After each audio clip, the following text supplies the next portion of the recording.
Good morning. Welcome to House Finance. Today is Thursday, April 3rd. We're going to start with some bill hearings. Let's begin with HB 2045 with a briefing from Traci Taylor. Thank you, Madam Chair, members of the committee, Traci Taylor, staff to the committee. House Bill 2045 relates to imposing additional business and occupation taxes on certain businesses and financial institutions. By way of background, Washington's major business tax is the business and occupation, or B&O tax. The B&O tax is imposed on the gross receipts of business activities conducted within the state without any deductions for the cost of doing business. Businesses must pay the B&O tax even though they may not have any profits or may be operating at a loss. A taxpayer may have more than one B&O tax rate depending on the types of activities conducted. The major B&O tax rates are 0.471% for retailing, 0.484% for manufacturing and wholesaling, and 1.5% for businesses with taxable income of less than $1 million, or 1.75% for businesses with taxable income of $1 million or more for services and for activities not classified elsewhere. In addition, there are many specialized B&O tax rates and preferential rates that apply to specific businesses' activities.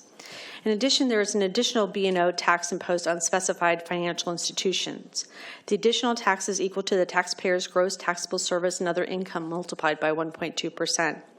A specified financial institution is a financial institution that is a member of a consolidated financial institution group that reported on its consolidated financial statement for the previous calendar year annual net income of at least $1 billion, not including net income attributable to non-controlling interests, as the terms net income and non-controlling interests are used in the consolidated financial statement.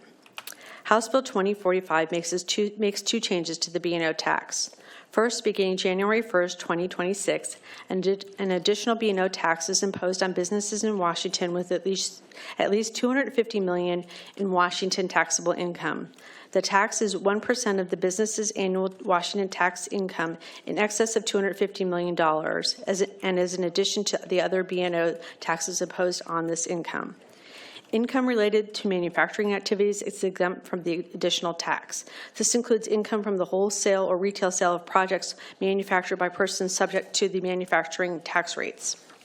In addition, persons primarily engaged as a farmer or a beekeeper, as well as financial institutions, are exempt from the additional B&O tax. Second, beginning July 1st, 2025, an additional B&O tax on certain financial institutions is increased from 1.2% to 1.9%. This act is exempt from the requirements of a tax preference performance statement, a JLARC review, and the automatic 10-year expiration. There are multiple effective dates. There's an emergency clause for the financial institution surcharge change of making it effective July 1, 2025. The changes to the B&O for the high-grossing businesses is effective January 1st, 2026. There is a fiscal note in EBB. The fiscal note does assume an October 1, 2025 date for the financial institution surcharge. This bill would affect 370 taxpayers with Washington taxable income over $250 million per calendar year and approximately 250 specified financial institutions. This bill increases state revenues by an estimated $554.6 million in the 8 months of impacted collections for fiscal year 2026 and by $1.9876 billion in fiscal year 2027, the first full year of impacted collections. The department would incur total costs of approximately $552,000 for fiscal year 26 and $414,000 for fiscal year 27. Ongoing costs for the 27-29 biennium equal approximately $792,000. That concludes my remarks. Thank you so much. We've got questions. Representative Wallen. Thank you, Madam Chair. So, Traci, you said we're using the term income. I just want to clarify again that, and you said it during your briefing, so income is revenue, not profit. Is that right? Correct. It would be a combination of other activities. Their gross receipts from all those other activities. Okay, thank you. Thank you so much. Seeing no further questions, we're going to hear from our prime sponsor, Representative Fitzgibbon. Welcome to House Finance. Let's hear about your bill. Thanks, Madam Chair. Representative Orcutt, members of the committee, appreciate your time. Good morning. House Bill 2045, as you heard from Traci, increases the B&O tax on 370 highest grossing businesses in Washington state in order to help us meet our obligations to the people of the state. We know that these businesses benefit from us having quality public schools, colleges and universities, a social safety net, nursing homes for the elderly, public safety, transportation. None of those businesses would be able to succeed in Washington if we did not have all of those things, particularly a well-educated workforce. The bill is a big component of how we are working to make sure that those needs are met this year. By focusing on the highest grossing businesses in our state, we seek to avoid harm to small businesses. By avoiding increasing the rates on manufacturers, we recognize the fragile recovery that many of our manufacturers are facing and the highly mobile nature of manufacturing investments. And then we also build on the success of the financial institution surcharge, which was enacted in 2019, and recognize that as a continued source of revenue to pay for those basic needs. So appreciate your time this morning and appreciate your consideration. Welcome your questions. Thank you so much. Representative Jacobson. Yes, Representative Fitzgibbon. Jacobson. Oh, I thought, sorry. Good morning, and thank you, Madam Chair. Two things. Are you concerned about capital flight? And if this is for a temporary situation, did you consider making this temporary? Thank you. I think we do have to be cognizant of potential impacts of tax policy on where businesses choose to grow. And that is why I think it makes sense to focus this on services and wholesaling and retailing and other activities that, unlike manufacturing, are not likely to leave, and because their business is based on proximity to their customers. As far as making the rate increases temporary, I guess the concern that I would have on that, although I would welcome a longer conversation about that, is that would we find ourselves right back in the same situation that we're in a few years? I think that's been our experience when we've had, for example, when we passed the McCleary solution in 2017, had property tax changes that went away after 4 years, and then found after 4 years that those rate increases going away meant that we were no longer able to pay for our public schools at the rates that our districts and parents and educators had come to rely on. So I guess that's the concern I have around sunsetting. Although I think I welcome a longer discussion about that. Thank you so much. Representative Chase. Thank you, Madam Chair. And Representative Fitzgibbons, instead of raising these taxes, which the good lady over here mentioned is going to cause capital flight, wouldn't it make more sense to cut funding for the Climate Commitment Act, which is a much longer term in any possible threat to Washington State? Yeah, thank you, Representative Chase, for that question. We don't have to go back very far in time to remember that Washington voters overwhelmingly rejected the repeal of the Climate Commitment Act in November of 2024. 62% of Washington voters said no to a straightforward proposal to repeal that law. And I think part of how we uphold our promise to the voters, both in passing that law and then in their rejection of its repeal, is to keep its resources going to the purposes intended. Okay. Thank you so much. Thank you. Representative Orcutt. Thank you, Madam Chair. Representative, you implied that businesses would not leave our state based on this because that's where their customers are.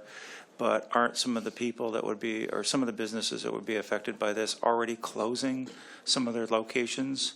I can tell you that one of the bank branches in my area has closed, so we no longer have direct access to it. So doesn't that signify that an increased cost could lead to more closures of branches? I guess I don't follow the logic entirely there, Representative Orcutt.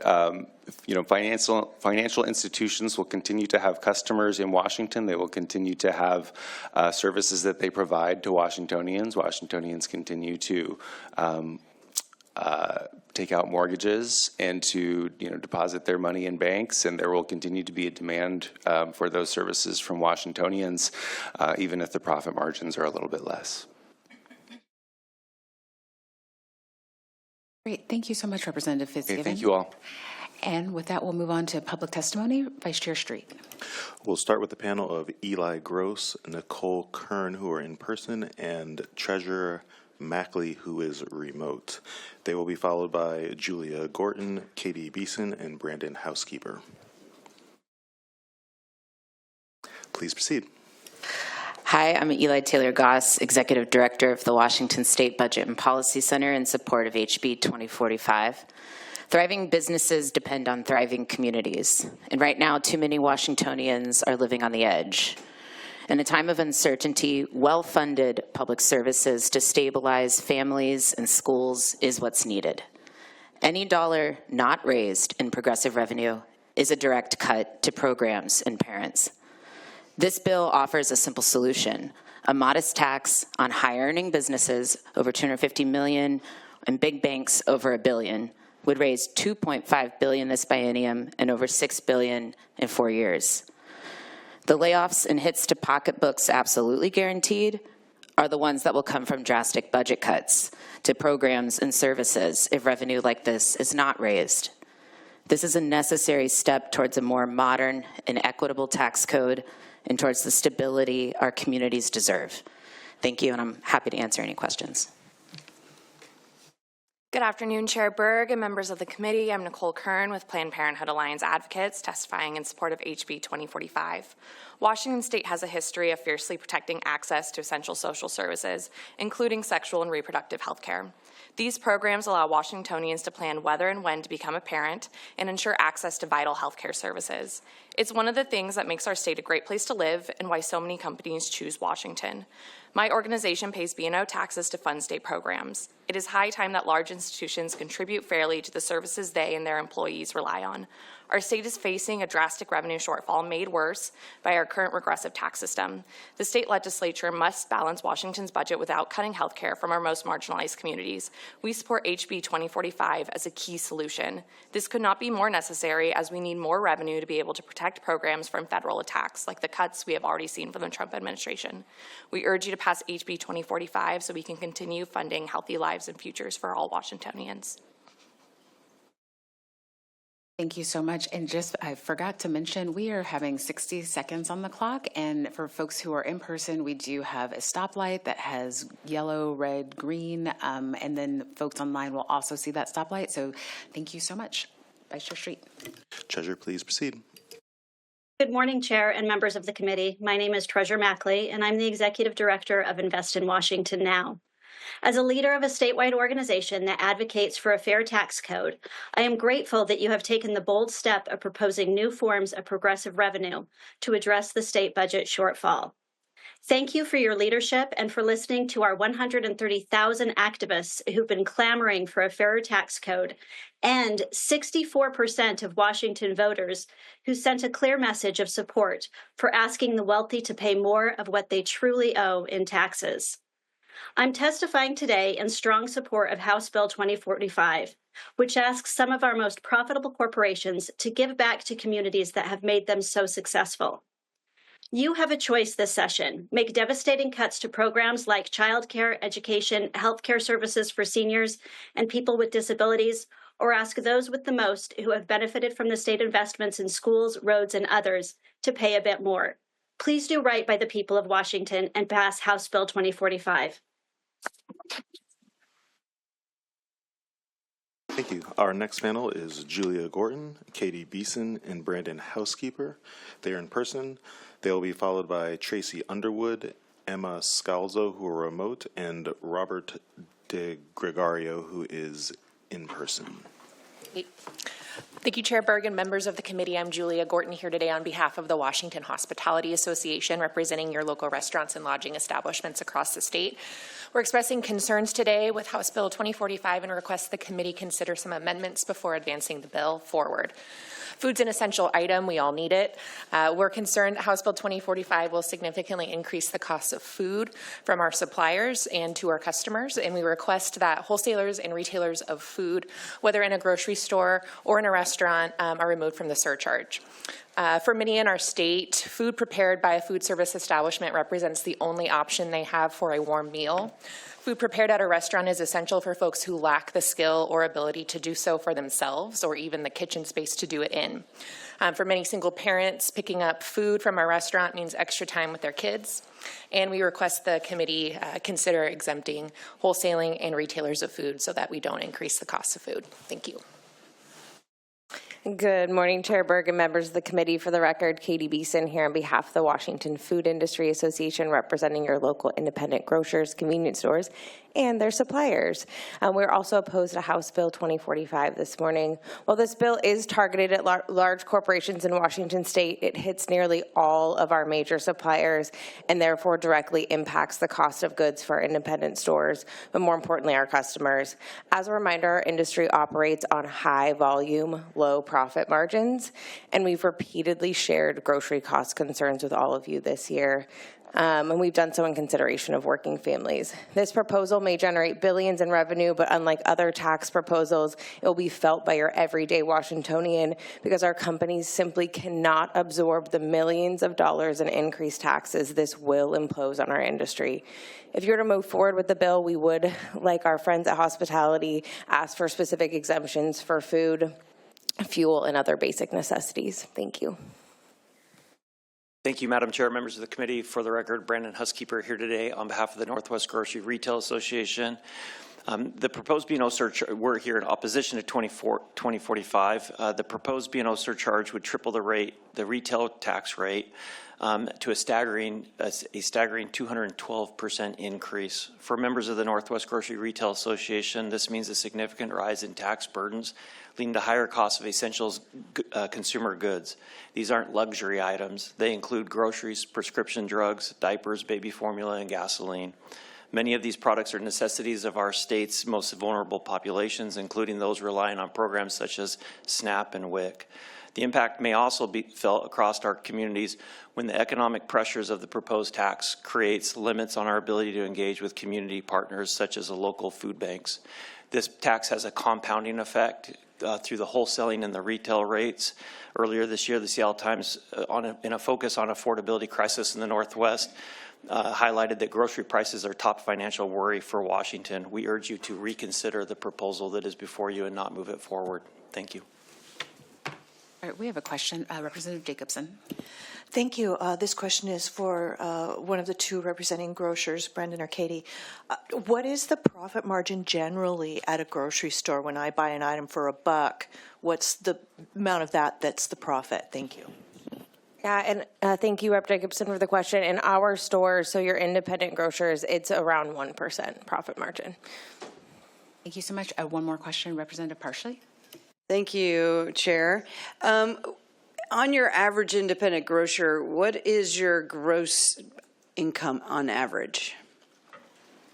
Thank you, Rep. Parsley. I would have to get back to you with an answer to that question. I can say this proposal, we know for a fact, directly impacts one of our retail chains that has over 20 locations.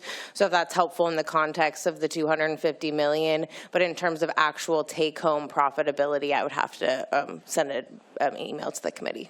Thank you. I'm just looking for gross. If you could get that, that'd be fabulous. Absolutely. Thank you. Thank you so much. Thank you. Vice Chair Street. Our next panel is Traci Underwood, Emma Scalzo, and Robert De Gregorio. We will start with Robert, who's in person, then move to our remote testifiers. They will be followed by Sean Graham, Len McComb, and Ettore Pulazzo.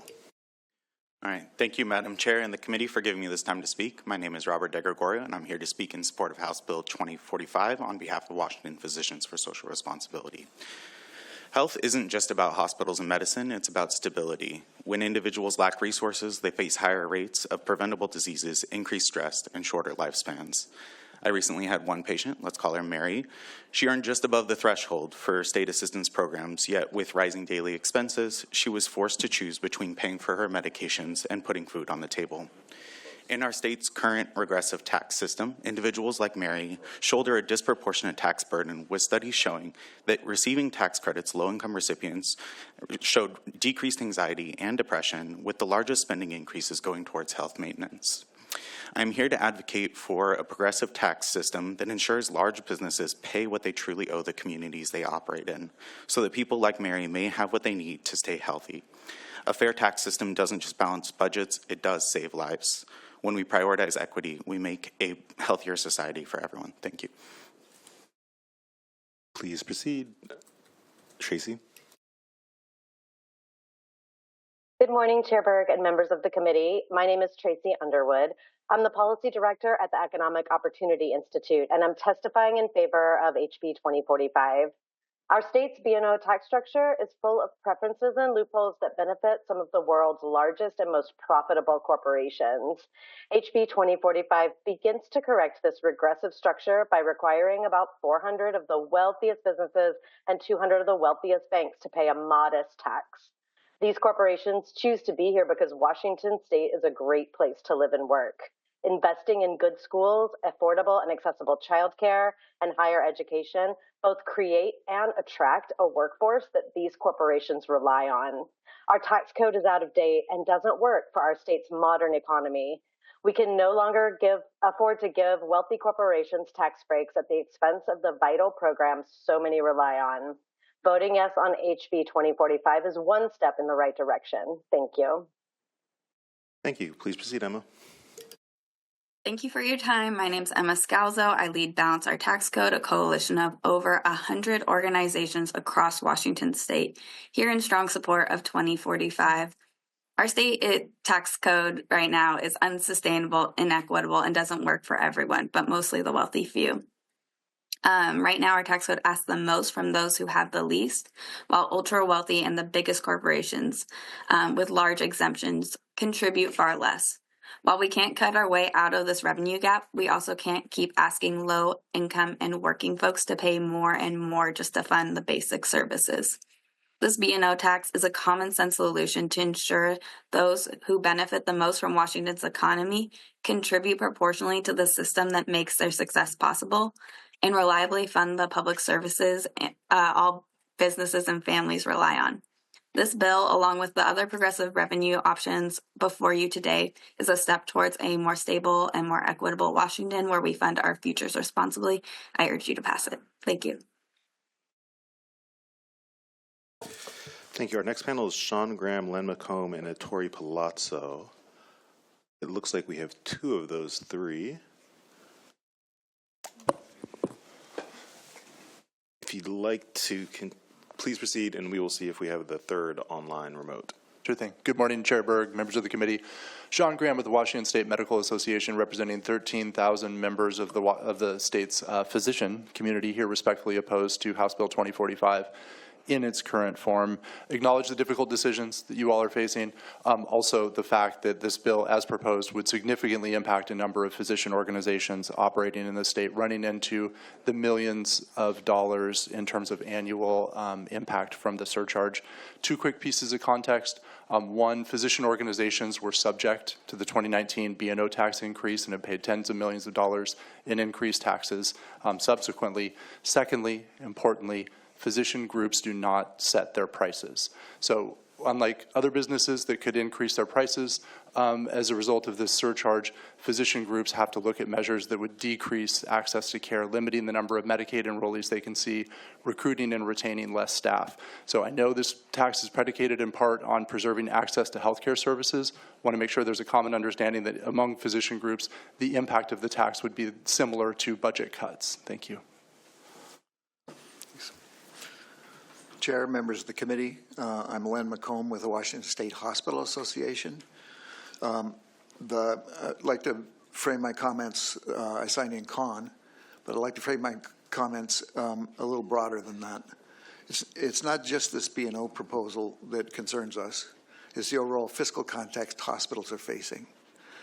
When you take this proposed tax and the implementation of the PEB bill, which is moving the legislature, by the time it's fully implemented, it will be a $540 million increase to hospitals. 2 years ago, you voted unanimously to try and keep hospitals open. We're not done yet. We lost $400 million this year. There will be service reductions, service problems, and patients not being seen the way they should be seen. Thank you. Thank you. I think we've got a question. Representative Santos. Thank you, Madam Chair. I guess I appreciate that point that you're making, and only really one of you needs to answer. What would your testimony, I'm going to actually ask you, your testimony was your opposition is predicated on the bill in its present form. And you particularly, I think, emphasized the point that physicians don't set their rates. What would be the position of your association if we looked at actually, instead of gross receipts, the net actual income? Would you still be opposed to this legislation? Thanks, Representative Santos. That's a good question. Haven't specifically talked about that with members. Like other industries that have spoken, physician groups, healthcare entities such as physician groups run on low margins. So I think that could potentially change our calculus, but would need to do some more digging and get back to you on that. Appreciate the question. Representative Chase. Thank you, Madam Chair. Glenn, would you perceive that actually the author of the bill testified that cuts to the Climate Commitment Act would be more detrimental to the people of the state than raising these B&O taxes? Do you think there'd be capital flight, though, in the healthcare industry that might be more detrimental than cutting back the funding for the Climate Commitment Act? Well, I don't want to compare to the Climate Commitment Act because I don't know enough about it to be authoritative. But the one thing hospitals cannot do is move out of state. They're in your communities, they're the core of your communities, and we are still under pressure. And the question you asked Sean, I would respond to, which is we're willing to sit down and talk about this bill. But it's in the context of the overall fiscal situation we are facing as hospitals.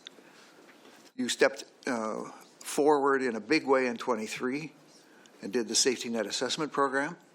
We have had 1 year of those benefits. And in that negotiations with you, we agreed that $452 million a biennium would go out of the hospital taxes to the general fund as part of that construction. That's going to keep going on. So my comments are general, I guess, and not specific about climate. Thank you so much. Vice Chair Street. Before we move to Tory, we will have our next panel consist of Charles Prim, Fatima Boxwala, and Kat Hill. Please be prepared. They are remote. At this time, we'll move to Tory. Good morning, Chair Berg, members of the committee. I'm Dr. Ettore Palazzo. I'm an internal medicine physician. I also serve as the superintendent and chief executive officer for Evergreen Health, and I'm testifying today in opposition to House Bill 2045. We are a medium-sized public hospital in Kirkland. We also have an intergovernmental relationship with a hospital in Monroe. Evergreen Health is one of the last remaining independent hospitals and healthcare systems in the state. We estimate that an additional 3.3 million annual tax burden would be expected from House Bill 2045 for our organization. Hospitals like ours already subsidize the care we provide for government programs that make up 55% of our payer mix. Financial struggles continue for hospitals, as you just heard. Evergreen Health finished last year with a negative 3.5% operating margin. The year before, nearly a negative 12% operating margin. Prior to our partnership, the hospital that is now Evergreen Health Monroe was at risk of closure due to single-digit cash on hand. Fortunately, Evergreen Health was able to partner with that hospital to keep it open. Health systems simply cannot afford these taxes. The passage of this bill, I fear, will result in reducing health services for our community. Thank you for the opportunity to testify today. Thank you. Next, we'll move to Charles Prim. Hello, Chair and members of the committee. My name is Charles Prim. My pronouns are he, him. I am a caregiver for my adult son with Down syndrome, and I am a SEIU 775 member. I am urging you to pass House Bill 2045.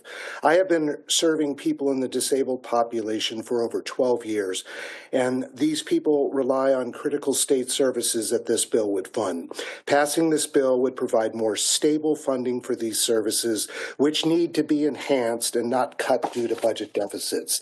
My son requires care 24 hours a day, 7 days a week, and he is reliant on public benefits for this care. Any cuts to these programs due to a lack of funding would be catastrophic to him and other people living with disabilities in our state. Washington is a very wealthy state. This bill would simply ask large businesses to contribute fairly to our state's critical services. I ask you to pass House Bill 2045 to create more stable and equitable funding sources for the critical services these people rely on. Thank you very much. Fatima, please proceed. Good morning, Chair and Committee. My name is Fatima Boxwala, and I am the leader of the Tech for Taxes Coalition, testifying in favor of House Bill 2045. I moved to Seattle in 2019 to work as an engineer at Meta, and have been here ever since, continuing my career in big tech. Over the past 2 weeks, we've been bombarded with media asking us to sympathize with these poor, overburdened tech giants. Narratives about how bills like this will force corporations out of state, taking all of their magnanimous economic stimulation and corporate philanthropy with them. The thing is, in my decade of experience in the tech industry, I've never seen a single one of these corporations ever do anything that didn't align with their self-interest. In the years they've been operating in our state, they've probably spent more money opposing taxes than they have paying them. They've probably spent more money just opposing this tax than they have on any programs for the community in the past year. It's time we ask these corporations to pay what they owe in actual taxes instead of relying on the pittance that their PR departments choose to dole out. Thank you for taking this first critical step in creating sustainable funding for our state. Thank you. Before we go to Kat, the next in-person panel will be Renee Wrestling-Bomer, Angie Naylor, and Leah Lindell. Kat, please proceed. My name is Kat Hill. I'm from Lake Forest Park and a member of Moms Rising.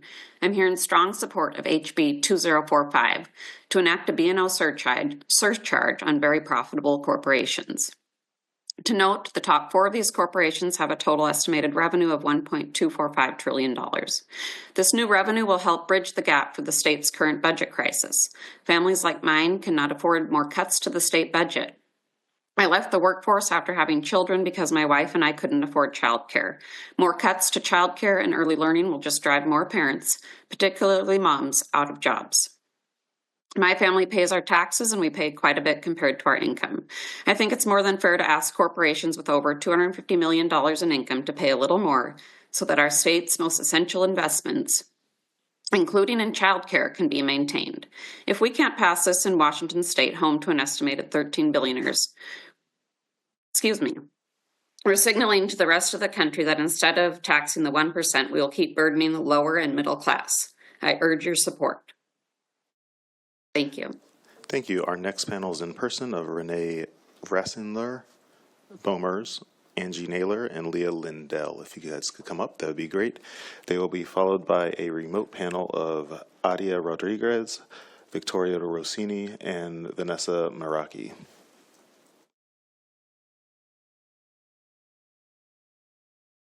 Looks like some of this panel may be remote, so we will try and find them on Zoom. And if you'd like to proceed, that'd be great. Thought I'd have friends. Good morning, Chair Berg, members of the committee. My name is Leah Lindahl with the Healthcare Distribution Alliance. We represent 40 pharmaceutical wholesale distributors. Our members are opposed to this bill because of the impact on pharmaceutical products as they go into the supply chain. Our members are the critical logistics providers within the supply chain, delivering over 10 million products to pharmacies, hospitals, nursing homes across the nation, including 5,500 here in Washington. The pharmaceutical industry operates on incredibly thin margins, about 1% on average, actually less than 1% on average. And this proposed tax really takes away all of the margins on those businesses. Our companies are not responsible for pricing prescription drugs, nor are they responsible for the reimbursement rates on those drugs. They're simply trying to get the drugs where they need to go in the fastest, most efficient, and effective way possible. This would essentially increase drug costs in the state of Washington due to the tax having to be passed down to the consumer or to the pharmacy or the hospital setting. So with that, we urge that you kind of oppose this legislation and consider the ramifications on prescription drug costs. Thank you. Next, we'll go to Renee, who's remote. Good afternoon, Chair Berg and members of the committee. My name is Renee Roslier-Bomers, and I'm the Chief Nursing Officer for Providence Swedish North Division, testifying against House Bill 2045. Providence Swedish is a comprehensive, nonprofit health system that has been proud to call Washington our home for more than a century. We provide healthcare services to Washingtonians across a range of settings, including rural and urban hospitals, to critical access hospitals, clinics, supportive housing, and a children's hospital. Unfortunately, being headquartered here means that this B&O increase has disproportionate impact on our system. We estimate a $43 million annual impact from this bill alone. This is coming at a time when the legislator is also considering significant cuts to hospital payments. Providence has experienced major operating losses this past several years. As of Q3 of 2024, Providence experienced a loss of 3% operating margin. I'm here as a nurse leader to let you know that this bill means shifting more resources from patient care to pay this tax when we are already starting to make tough decisions about patient services.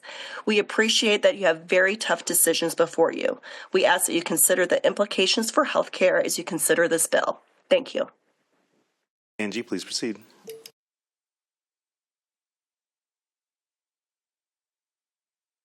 Chair Berg, members of the committee, I'm Angie Naylor, Chief Nurse Executive of Good Samaritan Hospital in Puyallup, here testifying against House Bill 2045 for Multicare. We are a nonprofit Tacoma-based health system that operates 13 hospitals, all in Washington state. Multicare estimates a system-wide impact of $22.5 million per year from this proposal. We already significantly subsidize healthcare for Washingtonians. The gap between Medicaid reimbursement and the real cost of care led Multicare to see a payment shortfall of more than $400 million for each of the last 3 years. Our system ended 2024 with a loss of $100.4 million. This bill would mean shifting resources from patient care towards paying this tax, which means losing good jobs that can only be done in Washington state. These taxes are another cost driver imposed by the state that increase the cost of healthcare that will be paid by patients and businesses. I urge you to vote against House Bill 2045. Thank you so much. We've got a question. Representative Jacobson. Thank you, Angie. This is, are you concerned, and thank you, Madam Chair. Sorry, I have to say all the things. Are you concerned about other policies that we're starting to pass through at least the House and implement, such as the PEB and SEB, decreases in funding for the PEB and SEB patients, and the covered lives tax? Is that also a factor in your concern for your ability to provide patient care? Thank you. Yes, those are also a concern, as those it'll be multifaceted impacts to our ability to provide patient care at a time when we're already operating at large financial losses. Thank you so much. Our next panel is remote of Aida Rodriguez, Victoria Rossini, and Vanessa Meraki. After them, they will be followed by an in-person panel of Glenn Simicek, Kelly Holtz, and Tim Iman. If you guys would like to come up and get seated, that would be great. Aida, please proceed. Good morning, Chair and members of the committee. My name is Aida Rodriguez, testifying pro on behalf of the Imagine Institute. For 20 years, I was a licensed family child care provider in Blaine, Washington. I'm here to support House Bill 2045, which makes a huge difference for children, families, and the community I serve. Several hardworking families in my care would not have access to high-quality child care without child care subsidies. One family in particular came to me in a difficult financial situation. The mother was a single parent working 2 jobs with 2 children. The subsidy she received through the state made it possible for her to keep her job while ensuring that her kids had a safe and nurturing environment. She contributed by paying a copay based on her income. This bill values children, supports families, gives every kid a fair shot from the beginning, and helps small business owners like myself. Thank you for your time, and please support House Bill 2045. I really appreciate the time here today. Have a wonderful day. Muchas gracias. Thank you. Victoria, please proceed. Good morning, Chair and members of the committee. My name is Victoria Rossini, residing in Bellevue, and I'm here with the Tech for Taxes Coalition. I'm a software engineer testifying in favor of House Bill 2045. There are many concerns that if this bill passes, layoffs will happen in tech corporations like Amazon, Google, and Meta. I'd like to make clear that I'm sure that they will because those layoffs are already happening. The tech sector churns through employees, overhiring in periods of growth to meet demand, and laying off in the lulls to keep profits growing. Despite layoffs and job changes, my peers and I remain committed to staying in Washington. We expect instability in the job market no matter where we go, but we work hard to find employment that keeps our homes here. I think you'll find that large tech corporations feel similarly and have no intention to rebase elsewhere. Progressive revenue won't push employers away, but regressive revenue and cuts will force employees to find opportunities elsewhere. Please support House Bill 2045 and fund the services that keep all Washingtonians afloat in hard times. Thank you. Thank you. Vanessa, please proceed. Greetings, Chair Berg and members of the committee. I'm Vanessa Meraki, a Seattle Public Schools teacher and member of the Washington Education Association, speaking in favor of House Bill 2045. As a teacher at an alternative high school, I see firsthand how underfunding affects our schools. Limited resources mean larger class sizes, outdated learning materials, and lack of support and opportunity for students with diverse needs. HB 2045 helps by ensuring that high-grossing businesses contribute more of what they owe, raising the revenue needed to improve public education. Education programs in both the adult jail and youth detention are severely understaffed due to lack of funding. I'm the only teacher in the adult jail funded just 3 days a week, and our textbooks are from the year 2000. In youth detention, some students only receive 1 period of instruction a day due to being understaffed by 50%. These kids and youth need education and opportunities to make changes in their life, but they're getting only scraps. Please support HB 2045 and advocate for its passage so our kids can have a bright future. Thank you. Thank you. After this next in-person panel, we will have Tammy Pham, Patricia Trippett, and Melinda Young-Flynn. Please promote them in Zoom, and one I believe is in person. Please proceed, Glenn. Very good. Good morning. For the record, I'm Glenn Simicek, the president of the Washington Bankers Association. Thank you, Chair Berg and members of the committee for the opportunity to comment on House Bill 2045. We have significant concerns about House Bill 2045 as the banking industry is one of the most highly taxed businesses in the state of Washington. As staff mentioned, in 2019, there was a 1.2% surcharge that was imposed on large banks operating in Washington state. This proposal would increase that 1.2% surcharge by an additional 0.7%, making it 3.65%. That would be the highest B&O tax charge in Washington state, higher even than radioactive nuclear waste. That sends a clear public policy message to banks, to their clients, to their housing partners in our state, and frankly, it's going to make it even more challenging to do business here. We're also concerned about the impact of the 1% increase in B&O tax on community banks with revenues above $250 million. Again, this sends a significant message to those banks and where they invest and deploy their capital. Thank you for the opportunity to comment. Thank you. Kelly, please proceed. Good morning, Chair Berg and members of the committee. My name is Kelly Holtz, and I serve as Executive Vice President and Chief Financial Officer for WaFd Bank. WaFd Bank is headquartered in downtown Seattle and has over 200 branches in 9 western states, including California, Nevada, Utah, and Texas. For 108 years, WaFd has proudly called Washington home, weathering various economic challenges. However, House Bill 2045, along with several other proposed tax measures, poses the most significant threat to our shareholders, clients, and employees yet. I urge you to reconsider this bill due to its detrimental impact on our ability to provide capital for businesses to grow and hire. As CFO, it's my responsibility to allocate our bank's capital in ways that benefit our clients and stakeholders. We naturally prioritize markets that foster business growth through stable regulatory and tax environment, which attributes Washington long exemplified. This approach has guided our expansion into other states like Nevada, Utah, Texas, where economic growth and strong and regulatory frameworks are balanced. Conversely, concerns over tax regulatory burdens has kept us from entering California for many years until we identified the proper acquisition that met our expectations, enhanced our ability to serve customers. House Bill 2045. Sorry, just wanted to make sure, just if you want to just conclude. Conclusion.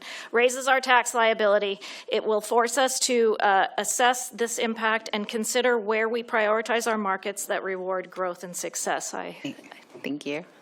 Tim, please proceed. Tim Hyman from Bellevue. Seattle's Jumpstart tax caused successful businesses to jump ship, and they moved to Bellevue. And this tax is going to do the same thing. The sponsor of the bill said there's 370 businesses that are going to be impacted by this. Apparently, that's the ceiling you want to be able to have. You're only debating how much lower it's going to go. You do have 7% revenue growth even without tax increases, so you can't plead poverty when it comes to this. When Boeing moved out of this state, that should have been a wake-up call, but instead of learning from it, you seem to be going pedal to the metal and going even harder. The point I would make finally is the capital gains income tax brought in $900 million in the first year, and the Department of Revenue said one person paid $300 million of it, 1/3 of it. I'm betting you money that person doesn't live here anymore. This is mobile. All these businesses are mobile. They can move out anytime, and they will look out for their self-interest, and their self-interest will not be in the state of Washington. So I encourage you to not pass these kinds of tax increases. Thank you for your consideration. Thank you. Our next panel is Tammy Fan, Patricia Trippett, and Melinda Young-Flynn. We'll start with Tammy Fan and Melinda. And Patricia, if you'd like to come up and get set in person, we'll go to you third. Tammy, please proceed. Hello, good morning. My name is Tammy Pham. I am an undergraduate student at the University of Washington Seattle campus, and I am testifying in support of House Bill 2045. I was born and raised in Vancouver, Washington, and I am proud of this fact, especially because of how much my state has shown its care for me and my future. Coming from a low-income background and being a first-generation college student, I would not be where I am today without investments in our public education system. I would not have set foot on a college campus if not for the public school teachers who provided me with meaningful and sincere mentorship I still carry with me to this day, and certainly not without the Washington College Grant. For the sake of my generation and those to come, please prevent the catastrophic damage of these budget cuts to our education. Please pass House Bill 2045.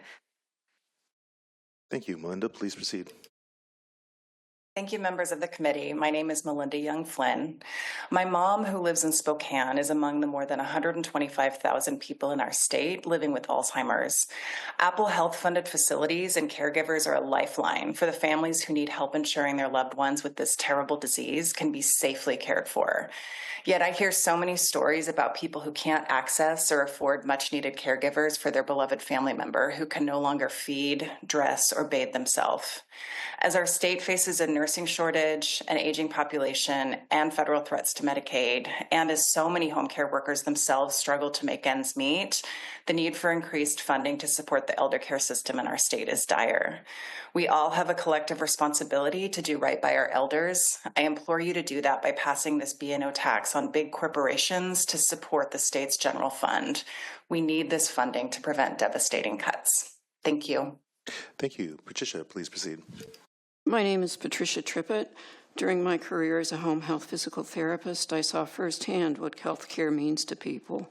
Practical things like how to get to the shower without falling and ending up in the hospital again, or taking their first steps after a stroke, or learning how to get mom safely to the bedside commode so she could finally relieve herself.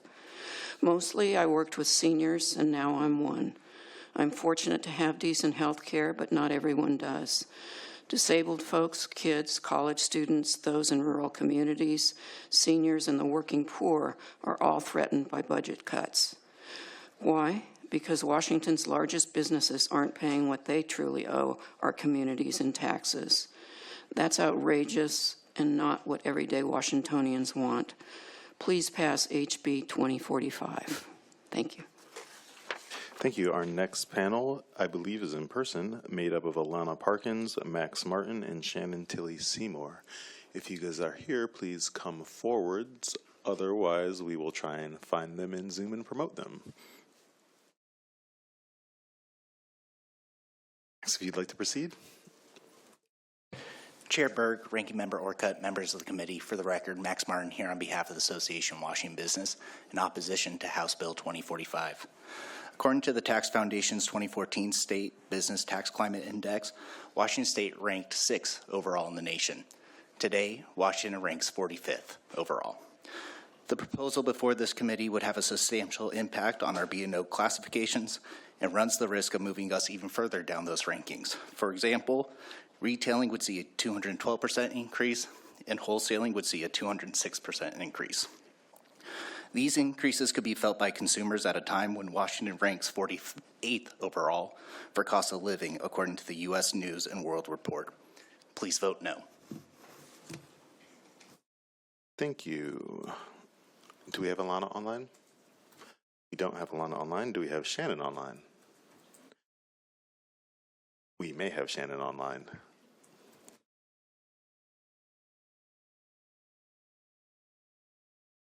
Currently, Shannon is not online. Okay, well, let's go to Jeff Pack.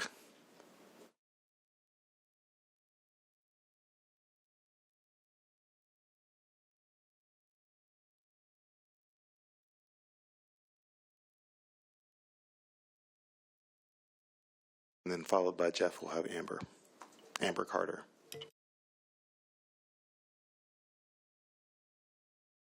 Here we go. Jeff Pack, Washington Citizens Against Unfair Taxes. Businesses are the lifeblood of this state. One business springs up more to support it. Those businesses pay employees who feed the state economy and ultimately your pocketbooks. Yet you folks treat businesses like your own cash cows. Tax, tax, tax, and tax them again. What's that sucking sound I hear? It's the vacuum left behind of them leaving the state. Haven't you learned from Boeing? Eventually it gets to the point it's cheaper to pack up and move elsewhere. I really bristle when I hear pay your fair share. It's liberal speak for take money from someone that made it to give it to someone else that didn't. The B&O tax is a terrible tax to begin with because it's not even taxed on actual gains. You should be welcoming business to this state. Instead, you are forcing people out of this state with your reckless tax and spend policies, and businesses are joining them because who wants to deal with such an unfriendly business environment? The state's government is fiscally irresponsible, unaccountable, and your answer is always tax more. Why would a business want to stay here? Seriously, ask yourselves why. Thank you. Thank you. Amber will be next, and she's in person. After that, we will have remote testimony from Arushi Sharma, Demizika Mag, and Mark Epstein. They are all remote. Amber, please proceed. Perfect. Thank you so much, and good morning. My name is Amber Carter. I'm here on behalf of the Washington Retail Association, and we are opposed to House Bill 2045. We know that the discussion on taxation is just beginning, which is why we want to reinforce why it is critical to keep retail and wholesale tax levels at the lowest possible level, currently 0.471 and 0.484.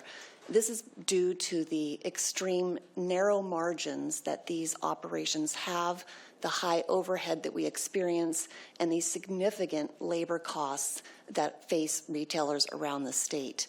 If these rates are allowed to increase, retailers will face tough decisions such as staff reductions, store closures, but more importantly, higher consumer prices on things like cleaning supplies, clothing, and school supplies. This threatens jobs and it threatens affordability for Washington families. Manufacturing taxed at the same rate of 0.47 is exempt from this bill, and we ask for the same thing. Thank you.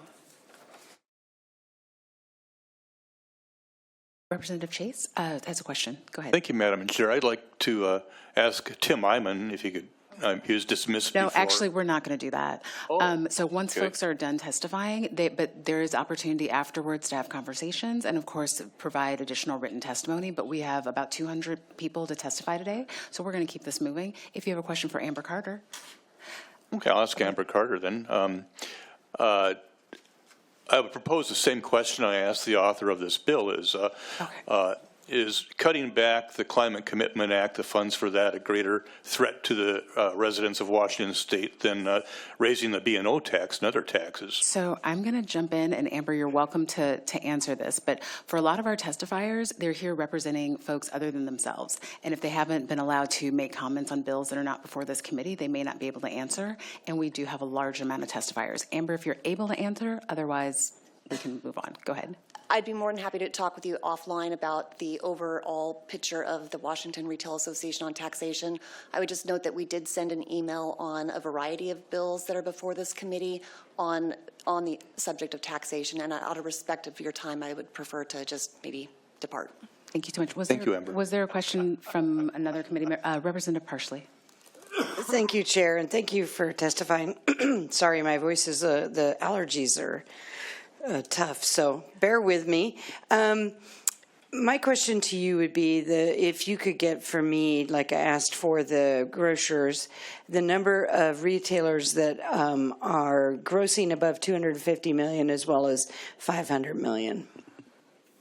We'll look into getting that data for you. Thank you. Great, thank you so much. And just for a note for our audience, we are going to cut off testimony on this bill at about 10 after the hour. If there are additional in-person testifiers for House Bill 2045, please make yourself known to our staff. Otherwise, I'm going to give this back to Vice Chair Street. We will go next remote to Arushi Sharma, Demizika Mag, and Mark Epstein. Arushi, please proceed.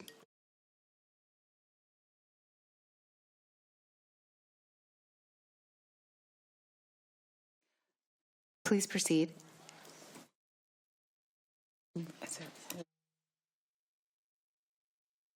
Arushi, please proceed. Arushi is currently not in Zoom. Okay, then let's go to Demizika. Please proceed. Good morning. Tell me how to pronounce your name. Yes, thank you. Good morning. My name is Demika Mag, and I'm from Everett, and I'm a member of Moms Rising, and I'm here in strong support of HB 2045. This legislation asks ultra-wealthy businesses to contribute a little more so that our state can continue investing in essential services. I work as a peer supporter for pregnant and parenting families in the Black community, and my role ensures that parents-to-be have access to prenatal care, new moms receive postpartum support, and parents and children have resources to navigate the critical first 5 years of life. I love my work, and it depends on public taxpayer dollars. And like everyone else, I pay taxes, but I live in Washington, and I contribute a larger share of my income than the wealthiest businesses in our state. And it's not fair, and it must change. I urge you to support HB 2045 so that Washington can continue investing in programs like mine, programs that support healthy pregnancies and thriving families. Thank you. Thank you. After we finish this remote panel, our next remote testifiers will be Lori Lane, Mark Navlet, and Jimmy Ransom. Mark Epstein, please proceed.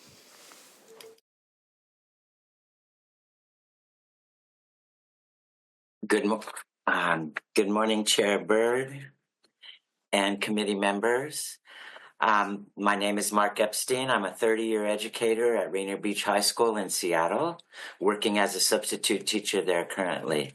I'm with the Washington Education Association, speaking in favor of House Bill 2045 to restructure the business and occupation tax on high-grossing businesses and financial institutions. This important legislation will provide much-needed funding for essential public services like our schools. Rainier Beach, with a new campus, is facing a number of budget challenges this year. Funding losses at the federal level, over $330,000 of Title I funding, and the only high school in Seattle that receives Title I. Rainier Beach also has 3 distinct classes for autistic learners and a large number of special education students relying on federal funding. The school district recently underprojected, cutting 3 educators. I urge committee members to not fear these multi-billion-dollar businesses leaving our state. The times call for change and tax fairness. Thank you. Thank you. Our next remote testifier is Lori Lane. Justin. Hi. Sorry, real quick, before you proceed, Lori, Mark Navlet, Jimmy Ransom, Justin Armstrong, and Rachel Smith are not online. We will try and find Catherine Minter and Jenny Arnold. Lori, please proceed.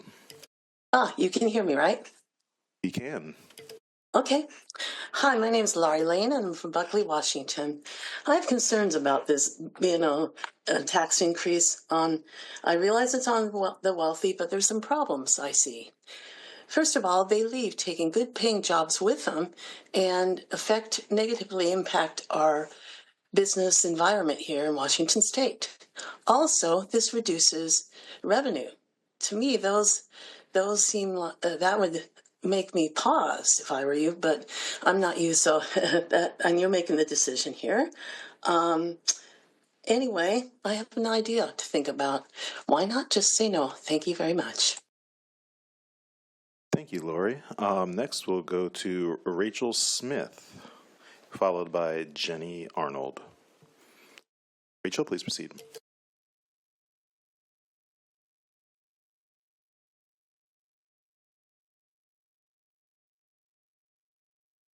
Rachel, are you there?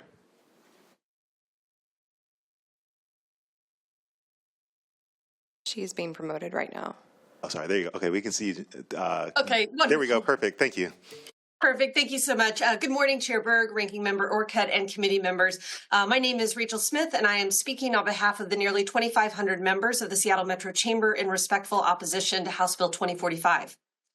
The state's current budget situation is often compared to the Great Recession, but that is not a parallel here. You are considering new taxes today because for the past decade, spending has outpaced growing revenues. The rainy day and one-time funds were used for ongoing programs, and budget writers assumed more revenue than was forecasted. Raising taxes on business is not a sustainable answer. Large employers will pay the direct cost of the B&O surcharge, but all Washingtonians will face the consequences of businesses making decisions to close or leave or simply change their business models, and by being forced to pass increased costs down along the supply chain. We share your values and goals, but urge you to first address what actually drove the deficit, to adopt more sustainable budget practices, and to ask the important questions of every program and service. Is it a priority, and is it getting results? We ask you to engage in this budgetary work before enacting new business taxes. Thank you. Thank you. Before we go to Jenny, I'll call up the next in-person panel. If you guys could come up and get seated, that would be great. That's Emily Vivanek, Charles Mayer, and Lindsay Stroman-Warwin. Jenny, if you could proceed, that'd be great. Good morning, Chair Berg and members of the committee. I am Dr. Jenny Arnold, a pharmacist and the CEO of the Washington State Pharmacy Association. I'm concerned with House Bill 25 in its current form. Increasing the B&O tax on prescription medication wholesalers will increase the price of medications in Washington. The same prescription medication is double taxed both at the wholesaler and when it goes to the pharmacy. Pharmacies will have to pay more to purchase medications in Washington, while pharmacies are paid based on a national benchmark price that will not increase or pay them more.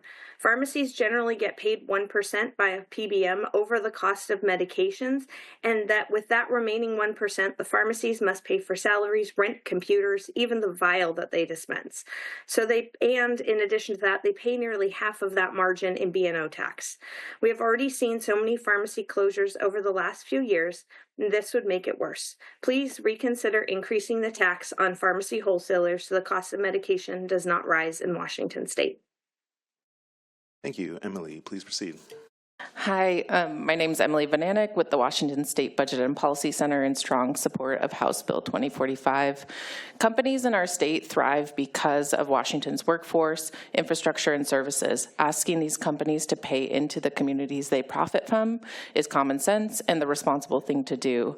Washington has already demonstrated what happens when we give tax preferences to corporations and manufacturers of large scale. In fact, in 2013, Washington gave Boeing the biggest tax preference in U.S. history, and despite this, they promptly moved thousands of jobs to other states. We have seen how these business decisions are made regardless of the preference. In practice, these carve-outs leave billions on the table and reduce your ability to fund communities and critical services, the same services these companies and their workers rely on. We urge you to move this bill forward and minimize carve-outs for these high-earning and high-grossing companies as much as possible. Thank you. Charles, please proceed. Good morning, Chair Berg and members of the committee. My name is Charles Mayer, and I'm a family doctor here with Washington Physicians for Social Responsibility, an organization of over 5,000 health professionals. We strongly support HB 2045. If there's one thing I know, it is that for my patients to be healthy, they need housing, nutritious foods, healthcare access, quality daycare, good public schools, and safe communities. These are the main drivers of health and can't be replaced by my health care. At WPSR, we've gathered research showing that more equal societies have lower mortality rates and greater well-being. This bill moves our upside-down tax code in the right direction and helps us adequately fund the programs needed for Washington to be one of the healthiest places to live. I urge you to pass HB 2045 and thank you for considering its impact on health. Thank you. David, please proceed. Chair Berg and representatives, my name is Lindsay Schroman-Warren, testifying as a Port Angeles City Council member and on behalf of the City of Port Angeles, which put in our legislative priorities an adequate and non-regressive tax structure, testifying in support. We just heard an hour of some of the most profitable corporations talk about how they'd have to pass their costs on to consumers, that they couldn't do this. They're making hand over fist profits. And like that never came up as an option in any of their testimony. It's kind of unconscionable. So good fiscal policy is fair, adequate, stable, and transparent. In the final report of the tax structure work group, it said taxpayers, including businesses with similar abilities to pay, should pay a similar percentage of taxes. The tax system should avoid arbitrary distributions of tax burdens across taxpayers. That sounds like good tax policy design, which the main part of this bill does. There is an exemption, though, from the $250 million addition threshold, which is, my apologies. Thank you. Thank you. Our next panel will be in person of Kristen Ng, Nico Mendez, and Demas. I can't read Chair Berg's handwriting, so Demas, I assume. If it sounds like your name, come forward. That's where we're going with this. Well, good morning, Chair Berg and members of the committee. My name is Kristen Ng, and I offer this testimony on behalf of Faith Action Network, a statewide interfaith coalition that believes our budget reflects our deepest values. We support House Bill 2045 because it raises critical revenue to invest in the well-being of Washington's communities. By modestly increasing taxes on the highest grossing corporations and financial institutions, this bill ensures that those with the most resources contribute to what we all need: access to food, housing, healthcare, and other essential services. Too many of our neighbors are struggling with hunger and instability. This bill will generate funds needed to feed families, support safety net programs, and build a more just economy. As people of faith and conscience, we urge you to pass this not for taxes' sake, but for the sake of our community's well-being during these challenging times. And by the way, Boeing moving out of Washington is a corporate cautionary tale, because ever since then, their safety, performance, safety, reputation, engineering, performance, and company culture has declined. Thank you. Thank you. Nico, please proceed. Good morning, Chair Berg and members of the committee. My name is Nico Mendez, and I'm here on behalf of my union, the Washington Federation of State Employees. I work as an environmental specialist with the Department of Ecology, where I ensure that our air monitoring network meets EPA standards so that all Washingtonians have access to clean air to breathe. In the proposed budget, if the proposed budgets pass without new progressive revenue, it will severely limit our ability to monitor air quality, creating gaps, especially in rural and at-risk communities. Without accurate data, we cannot protect public health or mitigate the effects of pollution. On a personal note, I recently bought a home with hopes of starting a family. A 5% pay cut to me would make it impossible for me to support my wife and children. With rising costs and proposed insurance premium hikes, my dreams of having a family are at risk. The state budget crisis is tough, but why should I give up my aspirations to have a family when there are other options? We urge you to please consider the real-life impacts of not asking the ultra-wealthy and big corporations to pay their fair share for the public services they benefit from. These cuts will harm public health and our future. Please support 2045. Thank you. Thank you. Demis, please proceed. Good morning, Chair, members of the committee. My name is Dimas Nestorenko. I'm speaking on behalf of SU 775, testifying in support of House Bill 2045. Let's not pretend that we don't know our tax system is doing cartwheels. It's upside down. And it's a high time we flip it right side up and seriously address the issue. As a state, we have an obligation to care for vulnerable population, including people with disabilities and elderly. This is not a matter of if we can or how we can keep our promises to Washingtonians who depend on those services. It's our duty as a state and society. Restructuring the business and occupation tax on those high-rolling businesses and financial institutions is no-brainer. It's a fabulous way to boost our revenue and make sure everyone's chipping in their fair share. We strongly urge you to pass this policy so we can keep our commitments and craft a tax system that is a little less topsy-turvy. Thank you for your time and consideration.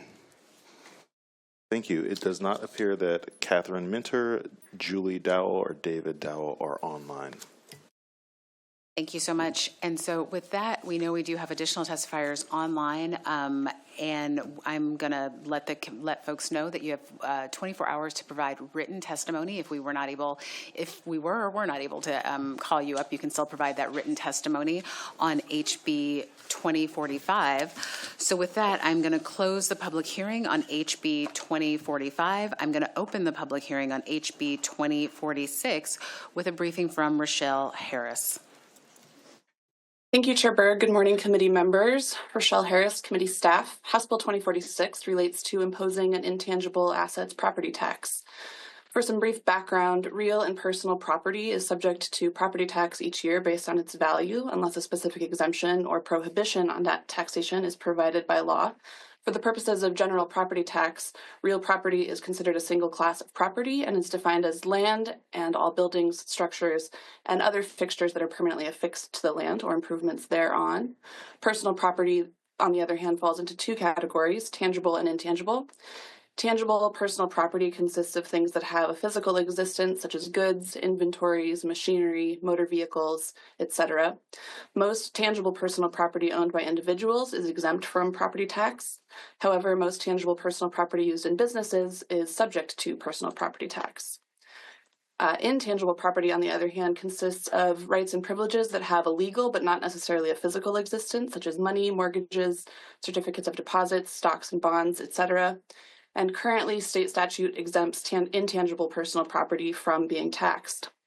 The bill before you, House Bill 2046, establishes a tax on certain financial intangible assets. The tax rate is $8 per $1,000 of the true and fair value of taxable assets. That's a rate of 0.8%. The tax applies to the value of the assets as of December 31st of the tax year. The intangible assets that are subject to the tax are mutual funds, exchange-traded funds, publicly traded stocks, and publicly traded bonds. The bill provides for a long set of exemptions. The first 50 million of financial intangible assets held by a taxpayer are exempt from the tax. Cash, various financial investments, and ownership in certain business types are exempt. Retirement accounts and education-related savings accounts are exempt. Non-financial intangible assets, such as trademarks and copyrights, are exempt, as are the intangible assets of companies, as well as state and federal debt obligations. An exemption is also provided for financial intangible assets that have been subject to a similar tax on the same property in another state. Turning to administration of the tax, anyone owing the tax on intangible assets must file a return with the Department of Revenue by April 15th each year, reporting the true and fair value of taxable assets for the immediately preceding calendar year and paying the tax due. In most cases, spouses and state-registered domestic partners must jointly file. Revenues from the tax are deposited into the Education Legacy Trust account, which is an account used for support of common schools, higher education, early learning and childcare programs, and other educational improvement efforts. Turning to the fiscal note that is available in your EBB, revenues from the tax are estimated at $2.4 billion in the first biennium and $4.7 billion in the second, for a four-year total of $7.1 billion over the four-year period. The tax is estimated to affect around 4,300 taxpayers and assumes varying compliance rates over time. On the expenditure side, DOR estimates costs of $56.5 million over the four-year period to implement the new tax. That concludes my remarks. Thank you so much. Do we have questions for Rochelle Harris? And with that, I am going to actually orient the committee to the EBB, your electronic bill briefing book. There is a memo from lead counsel Traci Taylor in there that has a legal memo on some of the legal questions around this particular tax. Traci, thank you for putting that in the EBB, and I do have a question for you based on that memo. My question is, does the Washington State Constitution explicitly permit the legislature to classify property types for taxation, including intangible property, so long as the classification is reasonable and not arbitrary? Thank you, Madam Chair. As you know, Article 7, Section 1 is the primary piece of the Constitution that this applies to. And in that, it directs the legislature that the only classification of property that they have called out specifically is real property. All other property, tangible and intangible, is not addressed, and therefore the legislature in its plenary power can designate and define other classes of property, and in fact has done so in Chapter 8436 RCW. By way of background, the courts have said so long as a classification applies alike to all persons within a designated class, and that there is reasonable grounds that exist for making a distinction between those who fall within the class and those who do not fall within the class, that classification would be constitutional. Vice Chair Street. Is there any precedent that affirms that the legislature has the discretion to create a new class of property for taxation purposes? Surprisingly, this doesn't come up a whole lot, but there was a case that has been cited numerous times, which is called Ridpath, and it stated that since both personal property and intangible personal property were creations of the legislature, that it was within their power to redefine these classes or create new classes of property, as classifications of property for assessment is a matter of legislative policy. Thank you so much. Representative Scott. Absolutely. Thank you very much. Does the uniformity clause allow for different tax rates on different classes of property if those taxes are deemed as uniform within the same class? Well, you know that the Washington State Supreme Court has stated numerous times that Section 1's emphasis on uniformity of taxes is the highest and most important of all the requirements. That requires both an equal rate and equality in valuing the property. But it does not preclude the legislature from defining different classes of personal property, nor would it prevent different tax rates being imposed on different classes of property. It merely requires that the state imposes the taxes in a non-discriminatory manner, treating like property and taxpayers equally. Representative Minna. Thank you, Chair Berg. Another question, I'm not sure if in the room or online, but given that it's my understanding that the definition of personal property and intangible personal property are statutory creations as created by the legislature, given that, is it constitutionally permitted for the legislature to change, redefine, remove exemptions of personal property and intangible personal property? I'll take that one, I guess, Rochelle. Yes, you do note correctly that the definitions of those types of property are in RCWs, and the legislature has on numerous occasions amended those definitions in various ways. I will note that Section 1 does give the power of exemption, the power to exempt property to the legislature, and the majority of those exemptions are set out in Chapter 8436 RCW, and they usually fall in about 3 categories, where the exemption is defined by some characteristic of a property owner, such as your senior citizen tax exemption, the use of the property creates that exemption, or the use of the property meets some public need and encourages a publicly desired use. Beyond those, there is no case law specifically addressing or granting exemption outside of those 3 categories at this point. So, thank you so much, Representative Penner. Thank you, Madam Chair, and I'm sorry I didn't script this beforehand. I think I read in there that something like 4,800 taxpayers would be affected by this, and I'm guessing I'm going to hear a lot that it's progressive. Is there some sort of proportionality analysis or some way to figure out, you know, the lowest of the 4,800 pays what percentage versus the highest of the 4,800 or something thereabout? Does that make sense? I'll defer that question to Rochelle, I believe. Yes, I believe that we could provide the committee with the estimated, like a graph that shows the estimated outlay across the certain deciles of taxpayers that would be affected. I don't have that available right now, but I believe that can be provided to the committee. Great, thank you so much. That's a great question. Representative Street.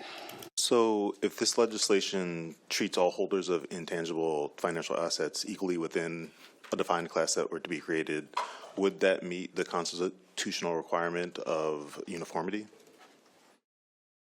A constitutional classification of property equally as to rate and type of valuation should meet the uniformity and equal protection requirements. That ultimately would be up to a court to decide, but Representative Parsley. Myself, thank you, Vice Chair. Like Rep. Penner, I should have scripted this out, but see if I can get the question out. You were talking about the exemptions. Is it in RCWs and the legislature's ability to exempt based on value? So like setting below something or above something? As I had mentioned earlier, there's no case law specifically addressing that issue, and there's nothing specifically precluding it in the Constitution. It is the $1 million question.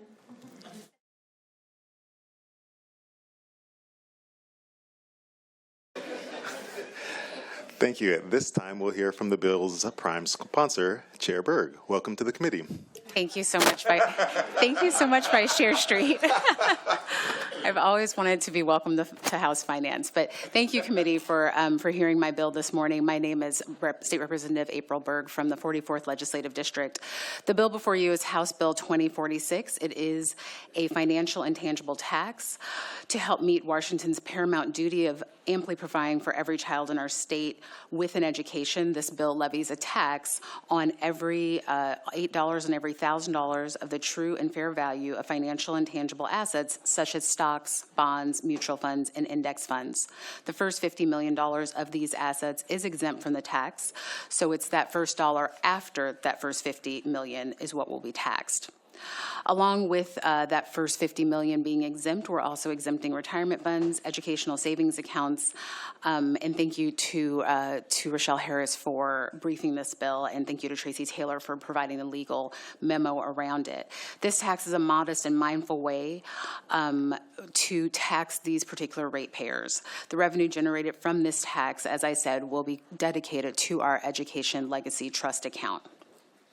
The best way to explain the financial intangible tax is to compare it to the property taxes that you and I pay every year on our homes. My home is where I have most of my wealth. I can borrow against its value. When I sell it, I'm going to pay an excise tax. And every year, I pay a property tax. For many wealthy Washingtonians, their wealth is in one of these asset classes: stocks, bonds, mutual funds, index funds. They're able to borrow against this wealth. And when they sell this wealth, they will pay an excise tax. But currently, they do not pay a yearly tax on the wealth. This bill changes that. Washington State is currently facing a budget shortfall with several billion dollars needed to address school funding shortages. By proposing this tax fairness for intangible property, House Bill 2046 will make our tax code less regressive while also addressing the economic inequality that currently plagues our state. As everyday costs rise, the demand for basic needs rise, and the certainty of federal funding is diminishing. It's more important now, more than ever, that our tax structure becomes more fair and sustainable. Washington's tax system remains the second most regressive in the nation, as it asks those with the least ability to pay the most in terms of percentage of their income. Low-income Washingtonians pay at least 3 times more in state and local taxes as a percentage of their income than the state's highest income households. This gap between working families and the gains by the wealthiest in our state has resulted in not enough funding for our schools, and the average Washington resident is struggling to make ends meet. This bill will modernize our century-old tax code to fund our schools and ensure those who profit the most contribute their share to reduce this over-reliance on working families. Thank you, and I'm open to questions. Thank you. Representative Jacobson. Thank you, Mr. Vice Chair. Thank you, Chair Burke.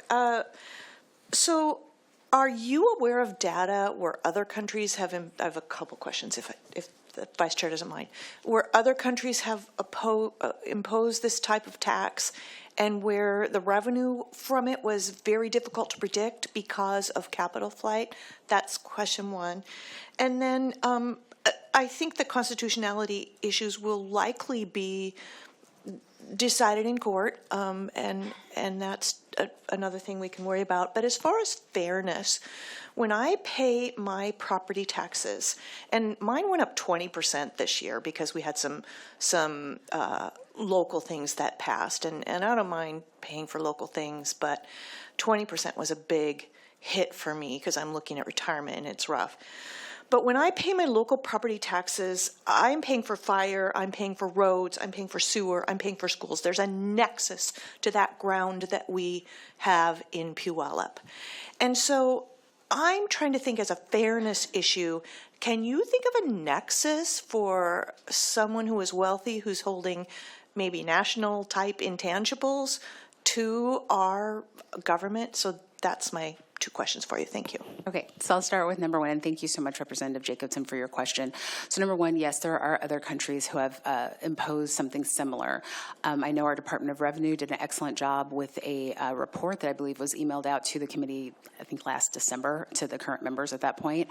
And one of the differences with the countries that had looked at a certain type of wealth tax, if you will, those countries have a very strong social safety net. And if you look at the tax burden on their citizenry, it's quite a bit higher than what we have here. Those are robust tax systems that take care of services in a robust way for their citizenry. It is frankly something that I think we could all look at in other ways. This particular tax made sense for some of those countries and maybe not for others, but I don't think it's an apples to apples comparison because of how unbalanced our current tax structure is here. Those countries were not looking at it as a way to replace, if you will, not having an income tax. And at this point, we are looking at this as a way to tax Washingtonians fairly in a state that does not currently have an income tax. So this is not an income tax and would not be a tax on income, but it would be a way to tax folks fairly in a state with a structure like ours. The second part of your question, sorry, my brain is frozen. What was the second part? It was around? Sure, nexus. Property tax has a nexus. So, yes, so the nexus is where folks are. So the folks that hold these assets, much like I hold the asset of my house, they're here. They're in our state. That is the nexus. Thank you. Representative Mena. Thank you, Vice Chair Street. Chair Berg, are there other states who have a similar tax, and do you know which states they are? So no state currently has a similar tax to what's being proposed today, but other states do have taxes on intangibles. And so there are a variety of ways to tax intangibles. And the best analogy I can give you is currently we have a capital gains tax in our state, and we don't have an income tax. We are the only state to have a capital gains excise tax without an income tax. Because of our tax structure, it's a very different, we have to come up with different ways to ensure tax fairness across all Washingtonians. So other states do have intangibles tax, but they are not like this. They're not like us. Representative Chase. Thank you, Mr. Vice Chair. Representative Berg, you mentioned it is a paramount duty of, and rightfully so, for the state to fund education K through 12. But I thought the McCleary decision had taken care of that.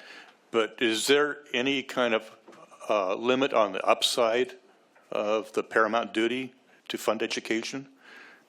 So I will, I probably won't be able to answer that because I'm not a constitutional scholar. And so the paramount duty is in our Washington State Constitution. The McCleary case was adjudicated in favor of the plaintiffs, McCleary, in that situation, and it did not come with a funding, quote-unquote, mechanism. So the legislature created that funding mechanism, and at this point, we are trying to continue to amply fund our obligation to our public schools. Follow-up, Thank you. Okay, great. Rep. Parsley. Thank you, Vice Chair. This is a clarifying question, just to make sure it's correct in my brain. We have a property tax that's physical, like a house, and we tax it, but we also, when we sell it, right, we can, okay. We have an intangible properties that we can borrow against just like our house, and if we sell it, we have an excise tax. Correct. But while we hold it, we are not taxed. Correct. And that's what this is seeking. Okay, I just wanted, it's clarifying, thank you. Correct. Thank you, Representative Parsley. Representative Orcutt. Thank you, Mr. Vice Chair. This question is actually for staff. So if the chair wants to come on back up, I think if there are more questions, the final though? question. I'm just trying to help you move things along, Madam Chair. You know how I always try to help. So we heard that this lessens the regressivity of our tax system. Is there anything in this bill that lowers any regressive tax in our state?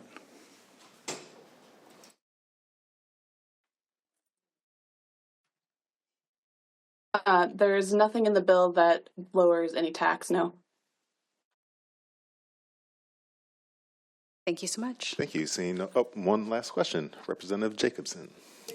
Thank you, Madam Chair. So we're putting this into the Education Legacy Trust Fund account. I'm looking at data here that shows a tremendous increase on our spending per pupil over the last, 10 years. And I'm just wondering, could we have better put this source of revenue that is going to be volatile into possibly the general fund? What was your reasoning for that? Thank you.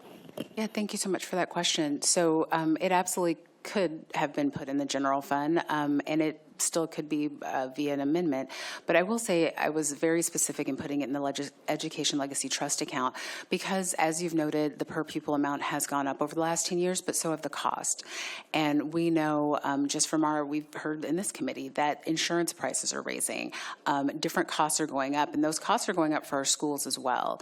And so even though the per pupil charge has gone up, it has not met the basic needs of our students in terms of some of those additional costs. And so hopefully this will help fill the gap. We'll keep things rolling with questions. Representative Santos. Thank you, Mr. Vice Chair. Madam Chair, just following up on the previous question, while it's true that our per pupil spending has gone up quite a bit, I think you make I don't know why this is so loud. I think you make a good point about costs increasing over the same period of time. But isn't it true that while the Supreme Court has released the legislature from administrative oversight through McCleary, the McCleary solution, as it were, which fed that spike in per pupil funding, we were obligated, still didn't address a couple of issues that we continue to struggle with today, namely SPED funding and transportation funding. So by putting this in the Education Legacy Trust Fund, aren't we trying to get to the full paramount duty of the state? Yes, Representative Santos, you are absolutely correct. Thank you.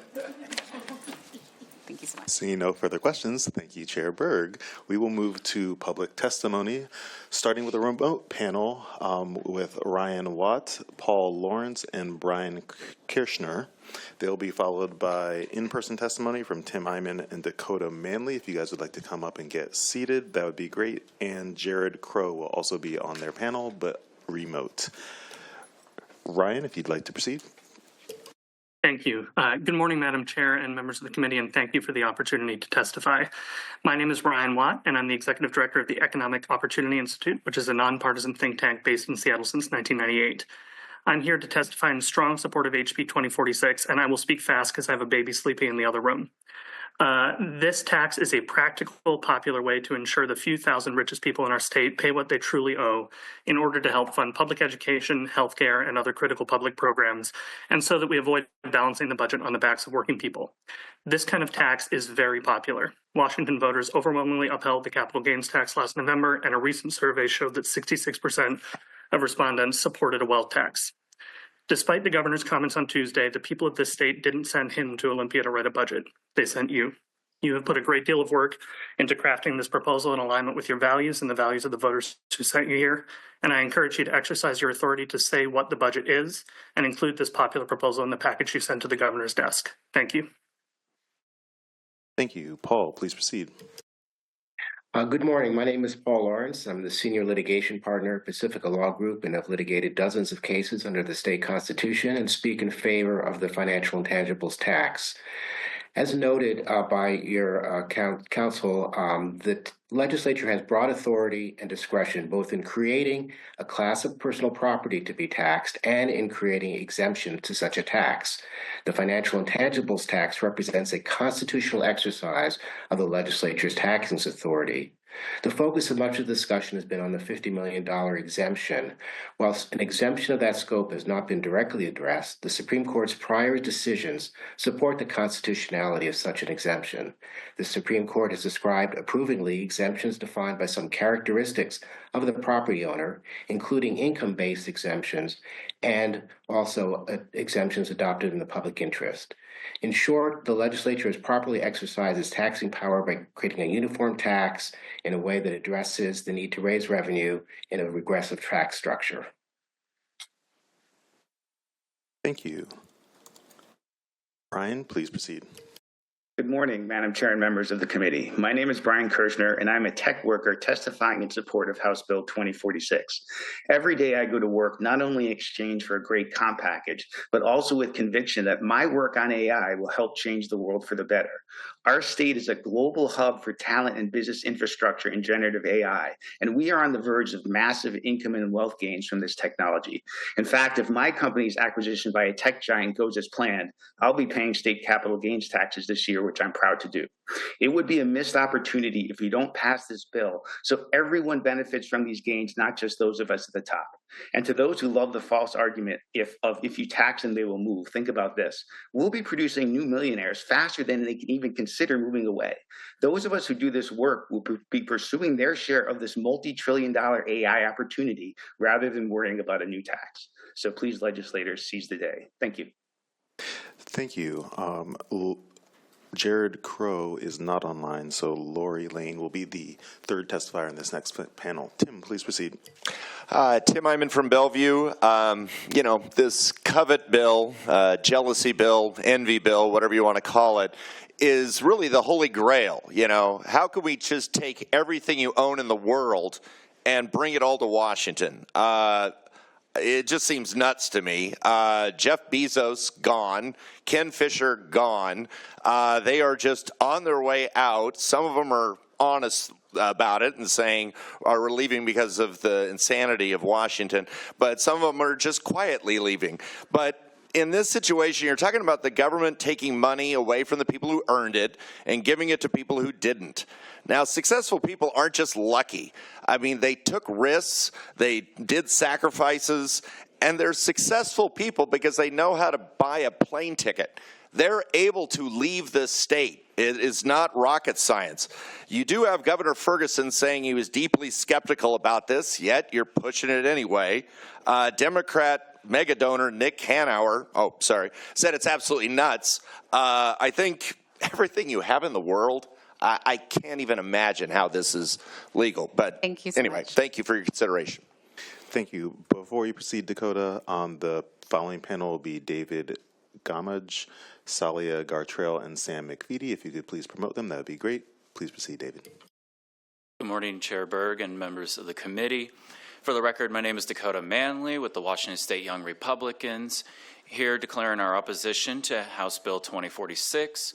I first want to note that this bill may only affect a select few wealthy individuals for now, but similarly to what I told the Senate Ways and Means Committee with their similar bill, 5797, is we are concerned about the lack of safeguards ensuring that the threshold does not get lowered to the point where we start taxing, more specifically, our middle-class workers, especially when this has the potential to drive wealthy job providers to states with more favorable tax environments.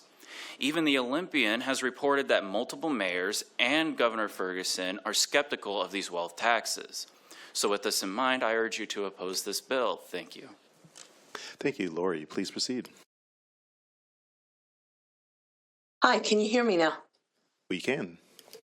Sorry for earlier. My apologies. This intangible tax. Could you state your name, Lori? Sorry, Lori, Yeah. could you just state your name? Hi. Go ahead. Sure. Hi, my name is Laurie Lane, and I'm from Buckley, Washington. This intangible tax really concerns me. It just seems, my question is, who's next? It just seems so unfair at such a bad time. Really, honestly, let's just say no. Thank you. Thank you. Our next presenter is David Gamage. And go ahead. Hello, thank you. Can you hear me? We can. Great. I'm David Gamage. I'm the Law School Foundation Distinguished Professor of Tax Law and Policy, University of Missouri, an internationally recognized expert on tax law and wealth taxes in particular, and a native of Clark County, Washington State. 2 quick points, which I will follow up and elaborate and support with written testimony. 1, there is an academic consensus, a large academic literature on the effects of taxes on wealth on mobility of wealthy people. There is a consensus in that literature that mobility responses are very small. You may have seen numbers or claims to the contrary over social media. Those numbers are wrong, and I will support that with that testimony. Second, while it is true that several decades ago, there was mixed experience of wealth taxes in Europe. This was before modern information sharing technology. Recent wealth taxes in Europe have been very successful, especially at the province level in Spain, with much higher rates than proposed in Washington State, raised lots of revenue, very low mobility responses, very successful in Switzerland. I could go on and on. Happy to answer questions later, and I will support with written testimony. Thank you. Thank you. Salia, please proceed.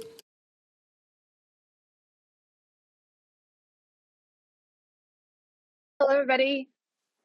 My name is Talia Gartrell. I'm a mom of 4 amazing kids and a member of Moms Rising. I am a strong supporter of HB 2046. I'm extremely active with my kids' schools in Kent, leading the PTA, organizing support for students, teachers, and doing what needs to be done to help cover the funding gaps for our local school and communities. This work would be much easier and even unnecessary in some cases if the state of Washington fully funded public schools and the diverse needs of our students.